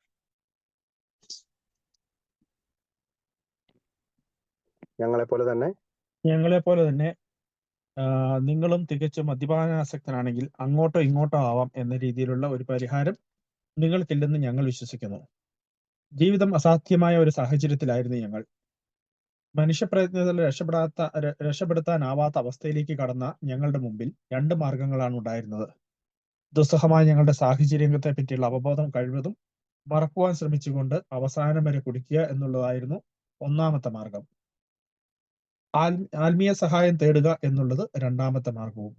2ാമത്തെ മാർഗമാണ് ഞങ്ങൾ സ്വീകരിച്ചത്. കാരണം യഥാർത്ഥത്തിൽ ഞങ്ങൾക്ക് ആവശ്യം അതായിരുന്നു. അതിനുവേണ്ടി യത്നിക്കുവാനുള്ള സന്മനസ് ഞങ്ങൾക്കുണ്ടായിരുന്നു. ഓക്കെ, ഇവിടെ അടുത്ത പാരഗ്രാഫില് പറയാണ്, there is no middle of the road solution. there is no middle of the road solution. Fellowship മാത്രമായി കൂട്ടുകൂടുക, മീറ്റിങ്ങിന് പോവുക, അതാണ് മിഡിൽ ഓഫ് ദ, അത് മാത്രമായല്ല. വിത്തൗട്ട് സ്റ്റെപ്പ്, അതായത് പടികൾ ചെയ്യാതെ ഫെലോഷിപ്പിങ്, കൂട്ടായ്മ മാത്രമായിട്ടുള്ള ഒരു പരിപാടിയാണെങ്കിൽ അത് middle of the road solution ആണ്. there is no middle of the road solution. അങ്ങനെ ഒരു പകുതി ഭാഗം കൊണ്ട്, ഞാൻ എപ്പോഴും പറയണം, ഹാഫ് അവൈൽഡ്, അർദ്ധ മനസ്സോടെയുള്ള ചെയ്തികൾ ഒന്നും നേടി തന്നില്ല. അപ്പൊ ഫെലോഷിപ്പിംഗ് എന്ന് പറഞ്ഞാൽ അർദ്ധ മനസ്സാണ്, പടികൾ എന്ന് പറയുമ്പോൾ പൂർണ്ണ മനസ്സാണ്. അപ്പൊ ഫെലോഷിപ്പിങ്ങും സ്റ്റെപ്സും കൂടി കൂടിയാൽ മാത്രമേ നമുക്കിത് മുന്നോട്ട് കൊണ്ടുപോകാൻ സാധിക്കുകയുള്ളൂ എന്നുള്ളതാണ് പറയുന്നത്. ഞങ്ങളെ പോലെ തന്നെ നിങ്ങളും തികച്ചും മദ്യാസക്തനാണെങ്കിൽ, if you are seriously alcoholic, ഞങ്ങളെ പോലെ, അപ്പൊ പറയുന്നത് വെച്ചാൽ ആൽക്കഹോളിക്സ് അനോണിമസിൽ ബുക്ക് എഴുതിയ 100 പേരെ പോലെ നിങ്ങളും ചിന്തിക്കുന്നുണ്ട്, നിങ്ങൾ സീരിയസ്ലി ആയിട്ട് ഒരു മദ്യാസക്തനാണ് എങ്കിൽ, ഞങ്ങൾ വിശ്വസിക്കുന്നത് അങ്ങനെ ഒരു മിഡിൽ ഓഫ് ദ റോഡ് ഇല്ല. അതിൽ മലയാളം ബുക്കിൽ അങ്ങോട്ടോ ഇങ്ങോട്ടോ ആവാം എന്ന രീതിയിലുള്ള ഒരു പരിഹാരം നിങ്ങൾക്കില്ലെന്ന് ഞങ്ങൾ വിശ്വസിക്കുന്നതാണ്. പക്ഷെ that is middle of the road solution എന്നാണ് ഇംഗ്ലീഷ് ബുക്കിൽ. അപ്പൊ we are in a position where life was becoming impossible and we had passed into the region from which there is no return through human aid. അപ്പം എന്നൊരു പറയുന്നത്, ജീവിതം അസാധ്യമായ സാഹചര്യമായിരുന്നു ഞങ്ങൾ. വീണ്ടും അവിടെ പറയാണ്, ഹ്യൂമൻ എയ്ഡ് അല്ല, മനുഷ്യ സഹായത്താൽ, മനുഷ്യ പ്രയത്നത്താൽ, മനുഷ്യന്റെ ഫോൺ കോളിനാൽ, മനുഷ്യന്റെ എല്ലാ ദിവസവുമുള്ള സന്ദർശനത്താൽ, മനുഷ്യന്റെ എല്ലാ ദിവസവുമുള്ള സമ്പർക്കത്താൽ രക്ഷപ്പെടുത്താനാവാത്ത ഒരവസ്ഥയാണത്. അതുകൊണ്ട് ആൽക്കഹോളിക്സ് അനോണിമസിന്റെ ഈ ബുക്ക് നമ്മളോട് പറയുന്നത് ഫെലോഷിപ്പിംഗ് മാത്രമല്ല, നമ്മൾ പൂർണ്ണത എത്തണമെങ്കിൽ സ്റ്റെപ്പും കൂടി ചെയ്യണം. അപ്പൊ മനുഷ്യ പ്രയത്നം രക്ഷപ്പെടുത്താനാത്ത അവസ്ഥയിലേക്ക് കടന്ന് ഞങ്ങളുടെ മുമ്പിൽ 2 മാർഗങ്ങളാണ് ഉണ്ടായിരുന്നത്. 2 മാർഗമുണ്ട്. എന്താണ്? ഒന്ന്, ദുസ്സഹമായ ഞങ്ങളുടെ സാഹചര്യത്തെപ്പറ്റി അവബോധം കഴിവതും മറക്കാൻ ശ്രമിച്ചുകൊണ്ട് അവസാനം വരെ കുടിക്കുക എന്നുള്ളതാണ് ഒന്നാമത്തെ മാർഗം. ഫസ്റ്റ്, ആദ്യത്തെ കുടി എന്ന് പറഞ്ഞാല്, ആദ്യത്തെ മാർഗം എന്ന് പറഞ്ഞാല് ഈ അവസാനം വരെ കുടിക്കുക, മരണം വരെ കുടിക്കുക, ജീവിത അവസാനം വരെ കുടിക്കുക, അതാണ് ഒന്നാമത്തെ മാർഗം. 2ാമത്തെ മാർഗം എന്ന് പറഞ്ഞത്, അത് നമുക്ക് 2ാമത്തെ മാർഗമാണ് നമ്മൾ സ്വീകരിച്ചത്. എന്താണ്? യഥാർത്ഥത്തിൽ ഞങ്ങൾക്ക് അത് ആവശ്യമായിരുന്നു, അതിനുവേണ്ടി എന്തൊക്കെയുള്ള സന്മനസ്സും ഞങ്ങൾക്കുണ്ടായിരുന്നു. അപ്പം അവസാനം വരെ കുടിക്കുക എന്നുള്ളത് 1ാമത്തെ മാർഗം, ആത്മീയ സഹായം തേടുക എന്നുള്ളതാണ് 2ാമത്തെ മാർഗം. ഇപ്പൊ നമ്മുടെ ബോഡിയുടെ അലർജി പറഞ്ഞു, മെന്റൽ ഒബ്സഷൻ പറഞ്ഞു, ഒരു പരിഹാരമുണ്ട് എന്ന് പറഞ്ഞു. അതിനുശേഷം ഇവര് പറയാണ്, ഈ 2 മാർഗങ്ങളുണ്ട് നമ്മുടെ മുമ്പിൽ, ആൽക്കഹോളിക്കിന്റെ മുമ്പിൽ. ഒന്നില്ലെങ്കിൽ വീണ്ടും വീണ്ടും പോയി കുടിച്ച് നമുക്ക് അങ്ങനെ തന്നെ ആ പഴയ മാർഗത്തിലൂടെ സഞ്ചരിക്കാം. രണ്ടാമത്തെ മാർഗമാണ് ആത്മീയ സഹായം നേടാം. കാരണം യഥാർത്ഥത്തിൽ ഞങ്ങൾക്ക് അത് ആവശ്യമായിരുന്നു. അതിനുവേണ്ടി എത്തിക്കാനുള്ള സന്മനസ്സും ഞങ്ങൾക്കുണ്ടായിരുന്നു. അപ്പോ ഹ്യൂമൻ എയ്ഡിനെ കുറിച്ചോ അല്ലെങ്കിൽ മനുഷ്യ സഹായത്താല് നടക്കുകയില്ല എന്ന് നമ്മൾ പറയുന്നു. ആം, ആ, ഒരു ഉം, പറയുന്നു. അതിനുശേഷം രണ്ട് കാര്യങ്ങൾ പറയാം. One was to go to the bitter end എന്നാണ് പറയുന്നത്. കയ്പ് നിറഞ്ഞ അനുഭവത്തിലൂടെ നമുക്ക് പോകാം. ചിലർ ജയിലിൽ പോകും, ചിലർ മരിക്കും, ചിലർ institution, jail death and institution, അങ്ങനെ പോകാം. With conscious of our intolerable situation as best we could and other to accept spiritual help. നമുക്ക് ആത്മീയ സഹായം സ്വീകരിക്കുക.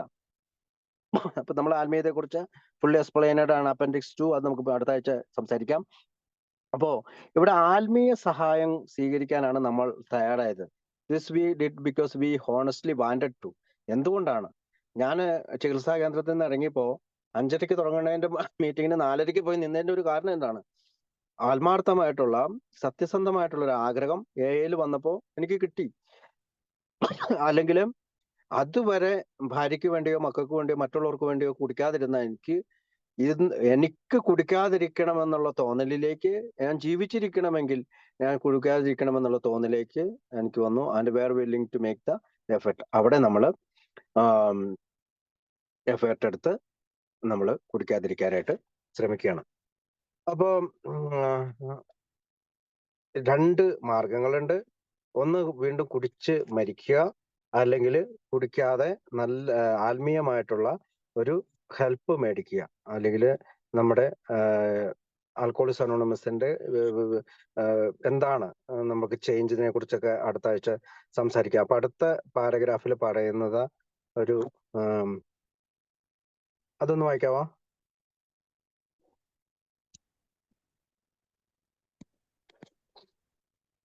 അമേരിക്കക്കാരനായ ഒരു ബിസിനസ്സുകാരന്റെ കഥ ഇവിടെ ശ്രദ്ധേയമാണ്. അറിവും ബുദ്ധിശക്തിയും കറയറ്റ സ്വഭാവശക്തിയുള്ളവനുമായിരുന്നു അയാൾ. മദ്യപാനാസക്തി മൂലം വർഷങ്ങളോളം അയാൾ ചികിത്സാ കേന്ദ്രങ്ങൾ തോറും കയറിയിറങ്ങി. അമേരിക്കക്കാരായ അറിയപ്പെടുന്ന മനോരോഗ വിദഗ്ധരെയെല്ലാം അയാൾ സമീപിച്ചു. നാളിതുവരെയുള്ള അനുഭവങ്ങൾ അയാളെ ആക്കിയെങ്കിൽ കൂടി അസാധാരണമായ ആത്മവിശ്വാസത്തോടു കൂടിയാണ് അയാൾ ചികിത്സ പൂർത്തിയാക്കിയത്. അയാളുടെ മനസ്സിന്റെ സങ്കീർണതകളെ പറ്റിയും അതിന്റെ ആന്തരിക പ്രവർത്തന രീതികളെ പറ്റിയും ലഭിച്ച അവഗാഹം മൂലം താൻ ഒരിക്കലും ഇനി മദ്യത്തിന് അടിമപ്പെടുകയില്ലെന്ന് അയാൾ വിശ്വസിച്ചു. എങ്കിലും അധികം വൈകാതെ അയാൾ വീണ്ടും മദ്യപിച്ചു. എന്തുകൊണ്ടാണ് താൻ വീണ്ടും മദ്യപിച്ചതെന്നതിന് തൃപ്തികരമായ ഒരു വിശദീകരണം നൽകുവാൻ അയാൾക്കില്ലായിരുന്നു. അതാണ് അയാളെ ഏറ്റവും അധികം അന്താളിപ്പിച്ചത്. നമുക്കറിയാം, അത് റോളണ്ട് ഹസാർഡ്, അമേരിക്കക്കാരനായ ബിസിനസ്സുകാരൻ എന്ന് പറഞ്ഞത് റോളണ്ട് ഹസാർഡ് എന്ന് പറയുന്ന എബി താച്ചറിന് സന്ദേശം കൊടുത്ത ആളാണ്. 1881 മുതൽ 1945 വരെയാണ് അദ്ദേഹം ജീവിച്ചിരുന്നത്. മദ്യത്തിൽ നിന്ന് മോചനം നേടാൻ വേണ്ടിയിട്ട് ഓക്സ്ഫോർഡ് ഗ്രൂപ്പിന്റെ ആത്മീയ സന്ദേശമാണ് അദ്ദേഹത്തിന് കിട്ടിയത്. ഈ ആത്മീയ സന്ദേശം കിട്ടിയ ആള് എബി താച്ചറിലേക്ക് ഈ സന്ദേശം എത്തിച്ചു. എബി താച്ചറാണ് ബിൽ വിൽസണിലേക്ക് ഇത് കൈമാറുകയും ബിൽ വിൽസണിനെ കൊണ്ട് എബി താച്ചറും ബിൽ വിൽസണും റോളണ്ട് ഹസാർഡും എല്ലാം ഓക്സ്ഫോർഡ് ഗ്രൂപ്പിൽ സ്ഥിരം സന്ദർശകരായി മാറി. പിന്നീട് ബിൽ വിൽസൺ, എബി താച്ചറും ബിൽ വിൽസണും സന്ദേശം കൊടുത്തതിന് ശേഷം ബിൽ വിൽസൺ 12 പടികൾ രൂപം കൊടുക്കുകയും ഇപ്പോൾ ചരിത്രമായിട്ട് ലക്ഷക്കണക്കിന് മദ്യാസക്തരിലേക്ക് ആൽക്കഹോളിക്സ് അനോണിമസ് എത്തുകയും ചെയ്തു. ലോകത്ത് 2 മില്യൺ ആളുകളാണ് മോചിതരായത് എന്നാണ് നമ്മൾ പറയുക. എത്രയായാലും അത്രയും ആളുകളെ മോചിതരാക്കാനായിട്ട് ആ പ്രോഗ്രാമിന് സാധിച്ചു. അപ്പോ റോളണ്ട് ഹസാർഡിനെ പറ്റി ഒരു ചെറിയ കാര്യം പറയുന്ന വെച്ചാൽ, റോളണ്ട് ഹസാർഡ് ഒരു അതിസമ്പന്നനാണ്. അമേരിക്കയിലെ റോഡ് ഐലൻഡ് എന്ന് പറയുന്ന പ്രൊവിൻസിലാണ് അദ്ദേഹം ജനിച്ചിരുന്നത്. അദ്ദേഹത്തിന്റെ വ്യവസായികളായിരുന്നു അദ്ദേഹത്തിന്റെ മാതാപിതാക്കള്. 1881 ഒക്ടോബർ 29 അദ്ദേഹം ജനിക്കുന്നത്. റോളൻ ഗിബ്സന്റെയും മേരി പെരിപ്പോണ്ട് ബൂഷൽ ഹസാർഡിന്റെയും മൂത്ത പുത്രനാണ് അദ്ദേഹം. അപ്പൊ കുടുംബത്തിലെ തന്നെ ഏറ്റവും മൂത്ത ആളാണ് റോളണ്ട്. 1763 ഇവരുടെ ഈ കുടുംബത്തിന്റെ ചരിത്രം തന്നെ ആരംഭിക്കുന്നത്. അതായത് അപ്പനും അപ്പൂപ്പനും അപ്പൂപ്പനും ഒക്കെ ഭയങ്കര അമേരിക്കയില് നല്ല പേരെടുത്ത ബിസിനസ്സുകാരായിരുന്നു. അതുപോലെ തന്നെ പല അമേരിക്കയിലെ ഗവൺമെന്റുകളിലൊക്കെ ജോലി ചെയ്തിരുന്ന ആളുകളായിരുന്നു. റോളണ്ട് തേർഡ് INC എന്നാണ് ഈ കമ്പനി, ഇവരുടെ കുടുംബ വ്യവസായത്തിന്റെ പേര്. അവരുടെ കുടിയേറ്റ ചരിത്രം 1635 ആരംഭിച്ചത്. ഫാക്ടറികളിലും സയൻസിലും സാഹിത്യത്തിലും ഒക്കെ ഒരുപാട് അറിവ് നേടിയവരായിരുന്നു ഈ റോളണ്ട് ഹസാർഡിന്റെ കുടുംബത്തിലെ ആളുകൾ. പലർക്കും പല അവാർഡുകൾ കിട്ടിയിട്ടുണ്ട്. പുത്തൻ ആശയങ്ങൾ പലപ്പോഴും അവര് സമൂഹത്തിന് കൊടുത്തിട്ടുണ്ട്. അവര് ഈ കുടുംബത്തിലെ അംഗങ്ങൾ എല്ലാവരും ഒരു കോളനി പോലെ ഒരു സ്ഥലത്താണ്, പീസ്ഡെയിൽ എന്ന് പറയുന്ന റോഡ് ഐലൻഡിലാണ് താമസിച്ചിരുന്നത്. ഓക്ക്വുഡ് എന്ന് പറയുന്ന കമ്പനി സ്ഥാപിച്ചത് 1800-ലാണ്.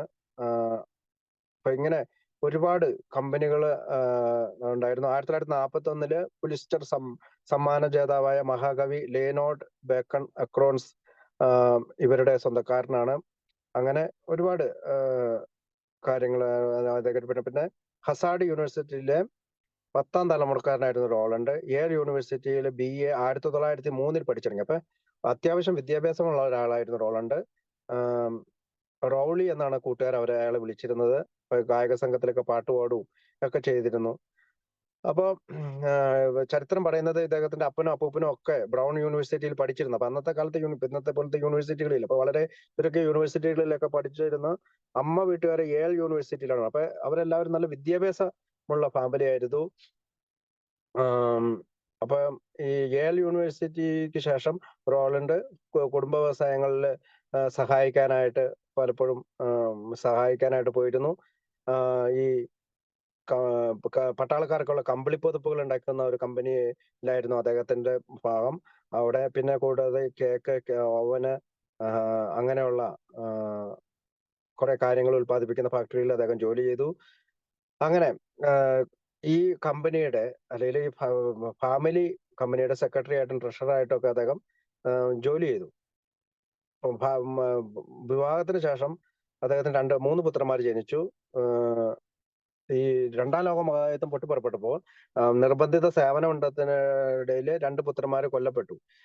അപ്പൊ അതൊക്കെ ഇദ്ദേഹത്തിന് ഒരു പക്ഷേ മദ്യത്തിലേക്ക് നയിച്ചിട്ടുണ്ടാവാം. പിന്നെ റിപ്പബ്ലിക്കൻ പാർട്ടിയുടെ നേതാവായിരുന്നു ഇദ്ദേഹം, സജീവ നേതാവായിരുന്നു. അദ്ദേഹം ദേശീയ പാർട്ടി കൺവെൻഷനിലൊക്കെ പങ്കെടുത്തിട്ടുണ്ട്. അദ്ദേഹം പിന്നെ ഈ നിർബന്ധിത സൈനിക സേവനത്തിൽ അദ്ദേഹം ജോലി ചെയ്തു. അമേരിക്കൻ രാസായുധ വിഭാഗത്തിന്റെ ക്യാപ്റ്റനായി അദ്ദേഹം നിയമിച്ചപ്പോൾ അയാൾ അത് രാജിവെച്ചു.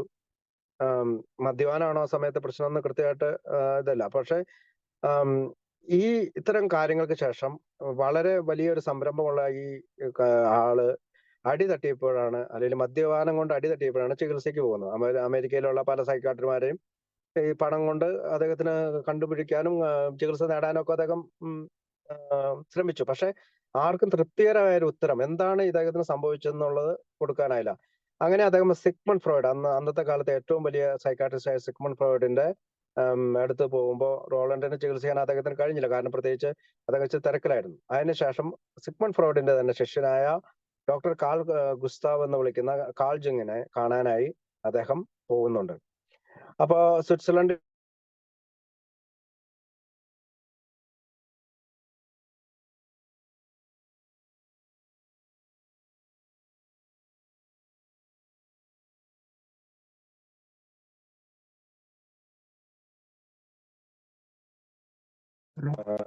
ആർക്ക് കാൾ ജങ്ങിന് അദ്ദേഹത്തിന് നന്ദി പറഞ്ഞുണ്ട്. കാരണം ആ കത്തിൽ പറയുന്നുണ്ട്, കാൾ ജങ് നിങ്ങളാണ് ആൽക്കഹോളിക്സ് അനോണിമസിന് തുടക്കമിട്ട ആദ്യത്തെ ആള്, സ്ഥാപകൻ എന്നൊക്കെ വിളിക്കുന്നുണ്ട്. അപ്പം എന്താണ് അതിന്റെ പിന്നിലുള്ള ചരിത്രം എന്ന് വെച്ചാല്, ഈ അസുഖം മൂലം 1-2 പ്രാവശ്യം കാൾ ജങ്ങിന്റെ അടുത്ത് പോയ ആള് വീണ്ടും സ്വിറ്റ്സർലൻഡിൽ നിന്നും തിരിച്ച് പാരീസിൽ അമേരിക്കയിലേക്ക് വരുന്നതിനിടയിൽ പാരീസിൽ വെച്ച് ട്രെയിനിൽ വെച്ച് അയാൾ വീണ്ടും കുടിച്ച് പൂസാവുന്നു.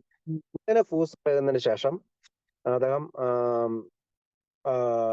വീണ്ടും കാൾ ജങ്ങിനെ ചികിത്സിക്കാനായിട്ട് അദ്ദേഹത്തെ കാണാൻ വീണ്ടും ചെല്ലുകയാണ്. അതായത് 2-3 സ്ലിപ്പിന് ശേഷം വീണ്ടും ചെല്ലുകയാണ്. അവിടെ വെച്ചിട്ടാണ് കാൾ ജങ് റോളണ്ട് ഹസാർഡിനോട് പറയുന്നത്, വൈദ്യശാസ്ത്രത്തിന് ചെയ്യാൻ പറ്റുന്നതെല്ലാം ചെയ്തു കഴിഞ്ഞു. ഡോക്ടർ കാൾ ജങ് അങ്ങനെയാണ് പറഞ്ഞത്. അതായത് എനിക്ക് ചെയ്യാൻ പറ്റുന്ന എല്ലാ കാര്യങ്ങളും ചെയ്തു കഴിഞ്ഞു. അപ്പൊ റോളണ്ട് ഹസാർഡ് ചോദിക്കുന്ന ഒരു ചോദ്യമുണ്ട്, ഇനിയും ഒരു മാർഗമില്ലേ? അവിടെയാണ് ഇനിയൊരു മാർഗമുണ്ട്, അതിനായി ഒരു ആത്മീയ ചികിത്സയാണ് ആവശ്യമെന്നും സ്വയം സഹായം ചെയ്യുന്ന ഏതെങ്കിലും ഗ്രൂപ്പിൽ ചേരുന്നത് നല്ലതെന്നും റോളണ്ടിനോട് പറയുകയും, അങ്ങനെ അന്നത്തെ കാലത്തെ പ്രൊട്ടസ്റ്റന്റ് ഇവാഞ്ചലിക് ഗ്രൂപ്പായ ഓക്സ്ഫോർഡ് ഗ്രൂപ്പിൽ അദ്ദേഹം എത്തുകയും പ്രാർത്ഥന, ധ്യാനം, ഉപദേശം എന്നൊക്കെ അങ്ങനെയുള്ള പല കാര്യങ്ങളാണ് ഓക്സ്ഫോർഡ് ഗ്രൂപ്പിൽ ഉണ്ടായിരുന്നത്. അതൊരു മതപരമായ ഗ്രൂപ്പാണ്. അങ്ങനെ ഓക്സ്ഫോർഡ് ഗ്രൂപ്പിലൂടെ ഒരു സഞ്ചാരം നടത്തിക്കൊണ്ട് റോളണ്ട് ഹസാർഡിന് ഒരു ആത്മീയ പരിവർത്തനം ഉണ്ടാവുകയും ചെയ്തു. കുടിക്കുവാനുള്ള ആസക്തിയിൽ നിന്ന് മോചനം നേടുകയും ചെയ്തു. ഡോക്ടർ ജംഗ് പറഞ്ഞതും ചരിത്രകാർക്കിടയിൽ റോളണ്ട് മനഃപരിവർത്തനം ഉണ്ടായത് അമേരിക്കയിൽ വെച്ചാണോ യൂറോപ്പിൽ വെച്ചാണോ എന്ന കാര്യത്തിൽ തർക്കമുണ്ട്. മിക്കവാറും യൂറോപ്പിൽ വെച്ചാണെന്ന് കരുതുന്നു. ഡോക്ടർ ജങ്ങിന്റെ അടുത്ത് റോളണ്ട് പോയത് നന്നായി എന്നാണ് പല മനഃശാസ്ത്രജ്ഞന്മാരും പറയുന്നത്. കാരണം ഡോക്ടർ കാൾ ജങ് ഫ്ലോയിഡിനേക്കാളും ഇച്ചിരിയും കൂടി ആത്മീയത ഉള്ള ആളാണ്. സിഗ്മണ്ട് ഫ്രോയിഡ് പറയുന്നത് ആത്മീയത ഒരു ഞരമ്പ് രോഗമാണെന്നാണ്. പക്ഷെ കാൾ ജങ് അങ്ങനെയല്ല പറയുന്നത്, ആത്മീയത ഒരു മനുഷ്യന് ആവശ്യമാണെന്നാണ്. അപ്പോൾ റവറൻ സാം ഷുമാക്കറിന്റെ കീഴിലുള്ള ഓക്സ്ഫോർഡ് ഗ്രൂപ്പില് മാൻഹട്ടനില് കാൽവരി എപ്പിസ്കോപ്പൽ ചർച്ചിലാണ് റോളണ്ട് എത്തിയത്. അവിടെ നിന്ന് അദ്ദേഹം 1934 ആയപ്പോ എബി എന്ന് പറയുന്ന നമ്മുടെ എഡ്വിൻ മോട്ടൺ എന്നാണ് അദ്ദേഹം, എബി താച്ചർ എന്നാണ് അദ്ദേഹം വിളിക്കുക. അദ്ദേഹം ഇദ്ദേഹത്തിന്റെ കൂടെ പഠിച്ച ആള് തന്നെയാണ്. അല്ലെങ്കിൽ വെർമൗണ്ടില് ഇവര് ഒരേ ഏരിയയിലാണ് താമസിച്ചിരുന്നത്. അപ്പൊ ആ എബിക്ക് എന്നാ ജയിൽ ശിക്ഷയ്ക്ക് വിധിക്കപ്പെട്ടു. അങ്ങനെ ജയിൽ ശിക്ഷപ്പെട്ട ഇയാളെ കാണാനായിട്ട് സീബ്ര ഗ്രേവ്സ് എന്ന് പറയുന്ന മറ്റൊരു ഓക്സ്ഫോർഡ് അംഗത്തോടൊപ്പം ബെന്നിങ്ടൺ വെർമൗണ്ടിലേക്ക് എബിയുടെ വിചാരണ വേളയിൽ റോളണ്ട് എത്തുകയാണ്. അപ്പൊ സീബ്ര ഗ്രേവ്സിന്റെ അച്ഛനാണ് അവിടുത്തെ ജഡ്ജി. അപ്പം പിന്നീട് നടന്ന കാര്യങ്ങളിൽ പലപ്പോഴും പല അഭിപ്രായങ്ങൾ പറയുന്നുണ്ട്. ജഡ്ജി ഇവരോടൊപ്പം വിട്ടുവെന്നും ഇവർ റിക്വസ്റ്റ് ചെയ്തുകൊണ്ട് എബി താച്ചറെ വിട്ടു എന്നൊക്കെ പറയുന്നുണ്ട്. എന്തും ആയിക്കൊള്ളട്ടെ, ഏതായാലും റോളണ്ട് ഹസാർഡ് ആണ് എബി താച്ചറിനെ തന്നോടൊപ്പം വിടണമെന്ന് ജഡ്ജിയോട് അഭ്യർത്ഥിക്കുകയും അതിന് റോളണ്ടിന്റെ അഭിപ്രായത്തോടെ ജഡ്ജി ഓക്കെ നിങ്ങൾ കൊണ്ടുപോയിക്കോളൂ ഓക്സ്ഫോർഡ് ഗ്രൂപ്പിലേക്ക് വിട്ടേക്കും. കാരണം ഈ സീബ്ര ഗ്രേവ്സ് എന്ന് പറഞ്ഞാൽ തന്റെ മകൻ ഓക്സ്ഫോർഡ് ഗ്രൂപ്പിൽ ചെയ്തതിനു ശേഷം മദ്യപാനം നിർത്തിയതായിട്ട് ജഡ്ജിക്ക് അറിയാം. അതുകൊണ്ടാണ് ഈ റോളണ്ടിന്റെ കൂടെ അല്ലെങ്കിൽ ഷിപ്പ് കോർണൽ എന്ന് പറയുന്ന മറ്റൊരു ഓക്സ്ഫോർഡ് ഗ്രൂപ്പുകാരന്റെയും സീബ്ര എന്ന് പറയുന്ന തന്റെ മകന്റെയും കൂടെ ഈ ജഡ്ജി 3 പേരുടെയും കൂടെ എബിയെ വിട്ടയക്കുന്നതും. പിന്നീട് എബി 1934 നവംബറിൽ 2 മാസത്തോളം മദ്യപാനം നിർത്തിയതിനു ശേഷം നമ്മുടെ ബിൽ വിൽസനെ വിളിക്കുകയും സന്ദേശം കൊടുക്കുകയും ചെയ്യുന്നത്. അതായത് 152 ക്ലിന്റൺ ബ്രുക്ലിൻ ഹൈറ്റ്സിൽ അദ്ദേഹം വരുന്നുണ്ട്. നമുക്ക് വായിക്കുന്ന നമ്മുടെ എന്റെ സുഹൃത്ത് അവിടെ എത്തി എന്നൊക്കെ പറയുന്ന അടുക്കളയിൽ വെച്ചിട്ടുണ്ടായ സംഭവമൊക്കെ നമുക്ക് ഓർക്കുന്നുണ്ടാവും. നമ്മൾ ബില്ലിന്റെ കഥയിൽ വായിക്കുന്നതാണ്. അപ്പൊ എയുടെ ഒരു ചരിത്രത്തിന് അടിത്തറ പാകിയ ഒരു സംഭവമാണ് റോളണ്ട് വീണ്ടും മദ്യപിച്ചതും വീണ്ടും പറയുന്ന നമ്മുടെ കാൾ ജങ്ങിന്റെ അടുത്തേക്ക് പോയതും കാൾ ജങ് ആത്മീയമായിട്ടുള്ള ഒരു ചികിത്സയാണ് ആവശ്യം എന്ന് മറ്റുള്ള വൈദ്യശാസ്ത്രത്തിന്റെ എല്ലാം എനിക്ക് തരാവുന്നതെല്ലാം തന്നു എന്നും അദ്ദേഹം പറയുകയും ഇദ്ദേഹം ഓക്സ്ഫോർഡ് ഗ്രൂപ്പിലെത്തുകയും എബി താച്ചറെ ജയിലിൽ നിന്ന് മോചിതനാക്കാൻ ജഡ്ജിയോട് അഭ്യർത്ഥിക്കുകയും പിന്നീട് നമുക്കറിയാം ഈ ചരിത്രം അങ്ങനെ ചെയിനായിട്ട് ലോകം മുഴുവൻ ഇത് വ്യാപിക്കുകയും എന്നിലേക്കും നിങ്ങളിൽ ഓരോരുത്തർക്കും എത്തുകയും ചെയ്തു. അങ്ങനെ ഒരു പക്ഷേ റോളണ്ടും എബിയും ഒക്കെ നമ്മുടെ പഴമക്കാരായിട്ട് മാറേണ്ട അവസ്ഥയിലുള്ള ആളുകളായിരുന്നു. പിന്നീട് നമുക്കറിയാം പലപ്പോഴും എബിക്ക് തുടർച്ച ഉണ്ടായില്ല. അതിനൊരു കാരണം റോളണ്ട് ഹസാർഡ് ഒരാളെയാണ് കണ്ടുപിടിച്ചത്, അത് എബി താച്ചറെയാണ്. എബി താച്ചർ ഒരാളെ മാത്രമേ സഹായിച്ചുള്ളൂ, ബിൽ ഡബ്ല്യുവിനെ മാത്രമാണ്. എബി താച്ചർ പിന്നീട് തുടർന്ന് അത് ചെയ്തില്ല. ബിൽ ഡബ്ല്യുവിൽ അദ്ദേഹം നടത്തി. ബിൽ ഡബ്ല്യു അത് തുടർന്ന് ചെയ്തു. മറ്റേ ചാൾസ് ടൗൺസ് ഹോസ്പിറ്റലിൽ തുടർച്ചയായിട്ട് മീറ്റിങ്ങിന് ആളുകളെ കാണാൻ പോയി. അതുകൂടാതെ മറ്റ് പല സ്ഥലങ്ങളിലും പാക്രോണിലൊക്കെ 700 കിലോമീറ്റർ ട്രെയിനിൽ സന്ദർശിച്ചിട്ടാണ് ഡോക്ടർ ബോബിനെയൊക്കെ അദ്ദേഹത്തിന്റെ ഒരു ബിസിനസ് ആവശ്യത്തിന് പോയതാണ്. എങ്കിലും അവിടെ വെച്ചിട്ടൊക്കെ കണ്ടുപിടിക്കാൻ ശ്രമിക്കുന്നുണ്ട്. അപ്പോൾ നമ്മളുടെ ഈ പ്രോഗ്രാം മറ്റുള്ളവരിലേക്ക് എത്താൻ വേണ്ടി നമ്മൾ മരണം വരെ തുടർച്ചയായിട്ട് ചെയ്യേണ്ട പ്രോഗ്രാമാണ് എന്ന് പറഞ്ഞുകൊണ്ട് ഞാൻ അവസാനിപ്പിക്കുകയാണ്. ബാക്കിയുള്ള ഭാഗങ്ങൾ അടുത്ത ആഴ്ച സംസാരിക്കാം. 2 പേജും കൂടി ഉണ്ട്, അടുത്ത ആഴ്ച സംസാരിക്കാം. Thank you.